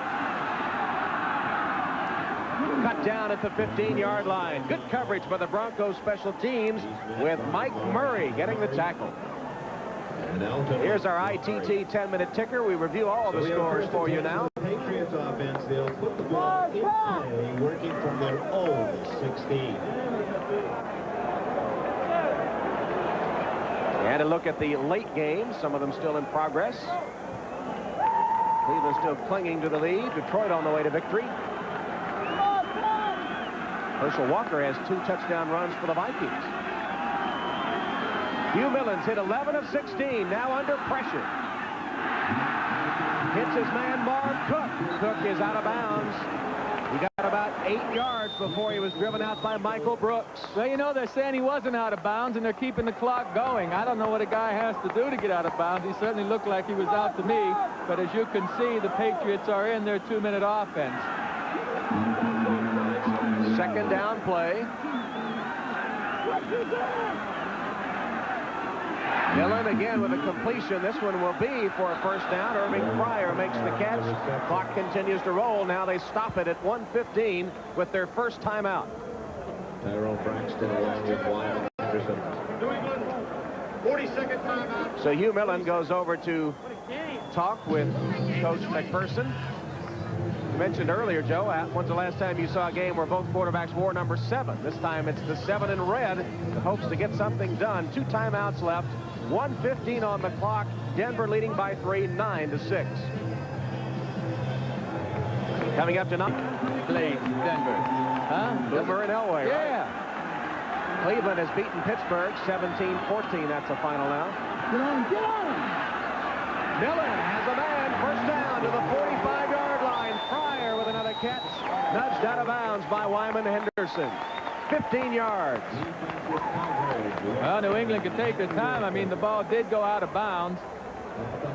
Hugh Millen has hit 7 passes in a row. He's 14 for 19 on the afternoon.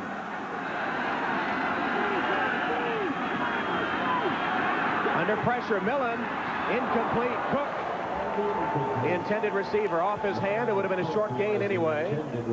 Charles Dimry hit him so hard he couldn't hold on. You know, Millen's under pressure right now, but I'll tell you the bunch that's really under the pressure is that offensive line. I mean, Mike Kroll is putting on a rush in there. Mecklenburg, Soche's in there now, and Simon Fletcher. And the offensive line of the Patriots are being asked to keep those men off Millen. That time there was good pressure up front that forced Millen to throw that ball late to the outside.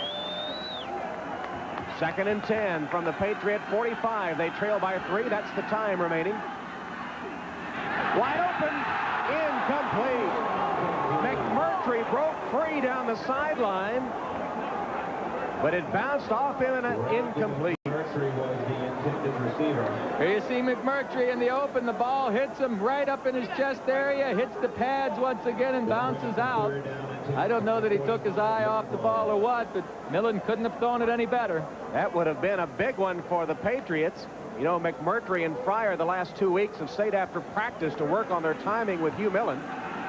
But McMurtry couldn't hold that one, and it's 3rd and 10 with a minute left. Millen's pass again to a man wide open. It is Timpson with his first catch of the day. First down at the 35 of the Broncos. Timeout taken after a 15-yard gain. Spot the ball at the 39-yard line of the Broncos. The 39. First down, New England. They have 1 timeout left. The pass protection that the offensive line of the Patriots are affording Millen right now is a tribute to how far this offense has come. The offensive line has been a major problem for the Patriots. Millen's getting time to go downfield to his deeper receivers. So this offensive front of the New England Patriots has come a long way, Tom, a long way since last season. So is that quarterback Hugh Millen when he was with the Rams and with the Falcons behind Jim Everett and behind Chris Miller. He really didn't have a chance to compete for a starting job. He came in here, Tom Hodson was the starter, but they said you can compete. And Millen has emerged as the starting New England quarterback. 336 yards last week, and if he can pull one out here, his confidence will be soaring.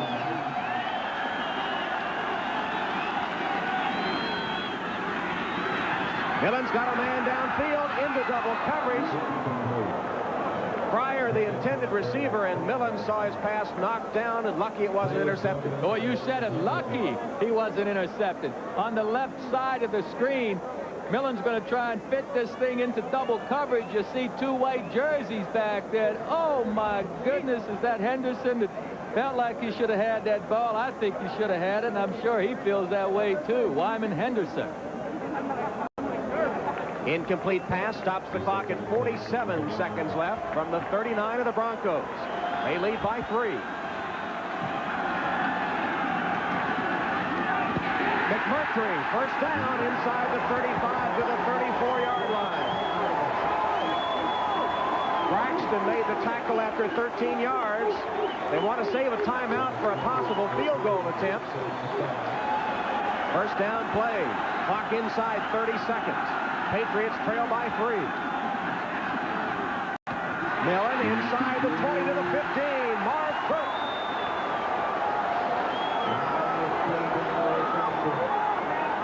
will continue to roll and now stops at the 14-second mark as the Patriots spend their final timeout. Joe, do you go for a winning touchdown, or do you play it safe and kick the field goal?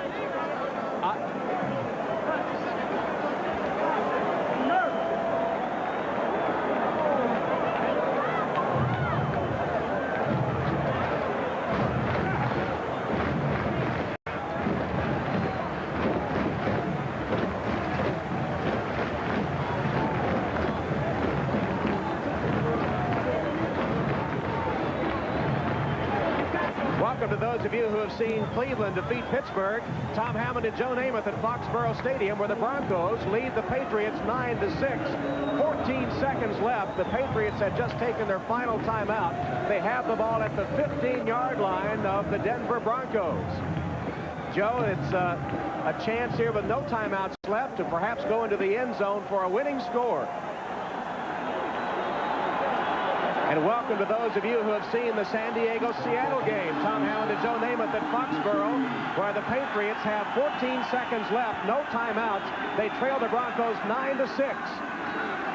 Hugh Millen in trouble, will scramble to the 5, and they're going to run out of time. 4, 3, 2, 1. The game's over, and the Broncos win. Crucial mistake by Hugh Millen on the scramble. The young quarterback had to stop the clock. He didn't do it. McPherson sees defeat when they had a chip shot tying field goal. The final score, the Broncos 9, the Patriots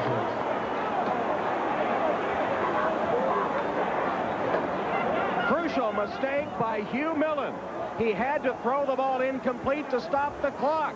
They could have kicked the field goal to tie it up. Instead, New England will go down to defeat 9-6, and the Broncos will remain in first place in the AFC West. Oh, what a day for Matt. Hugh Millen. Here it is, the play, Joe, that really...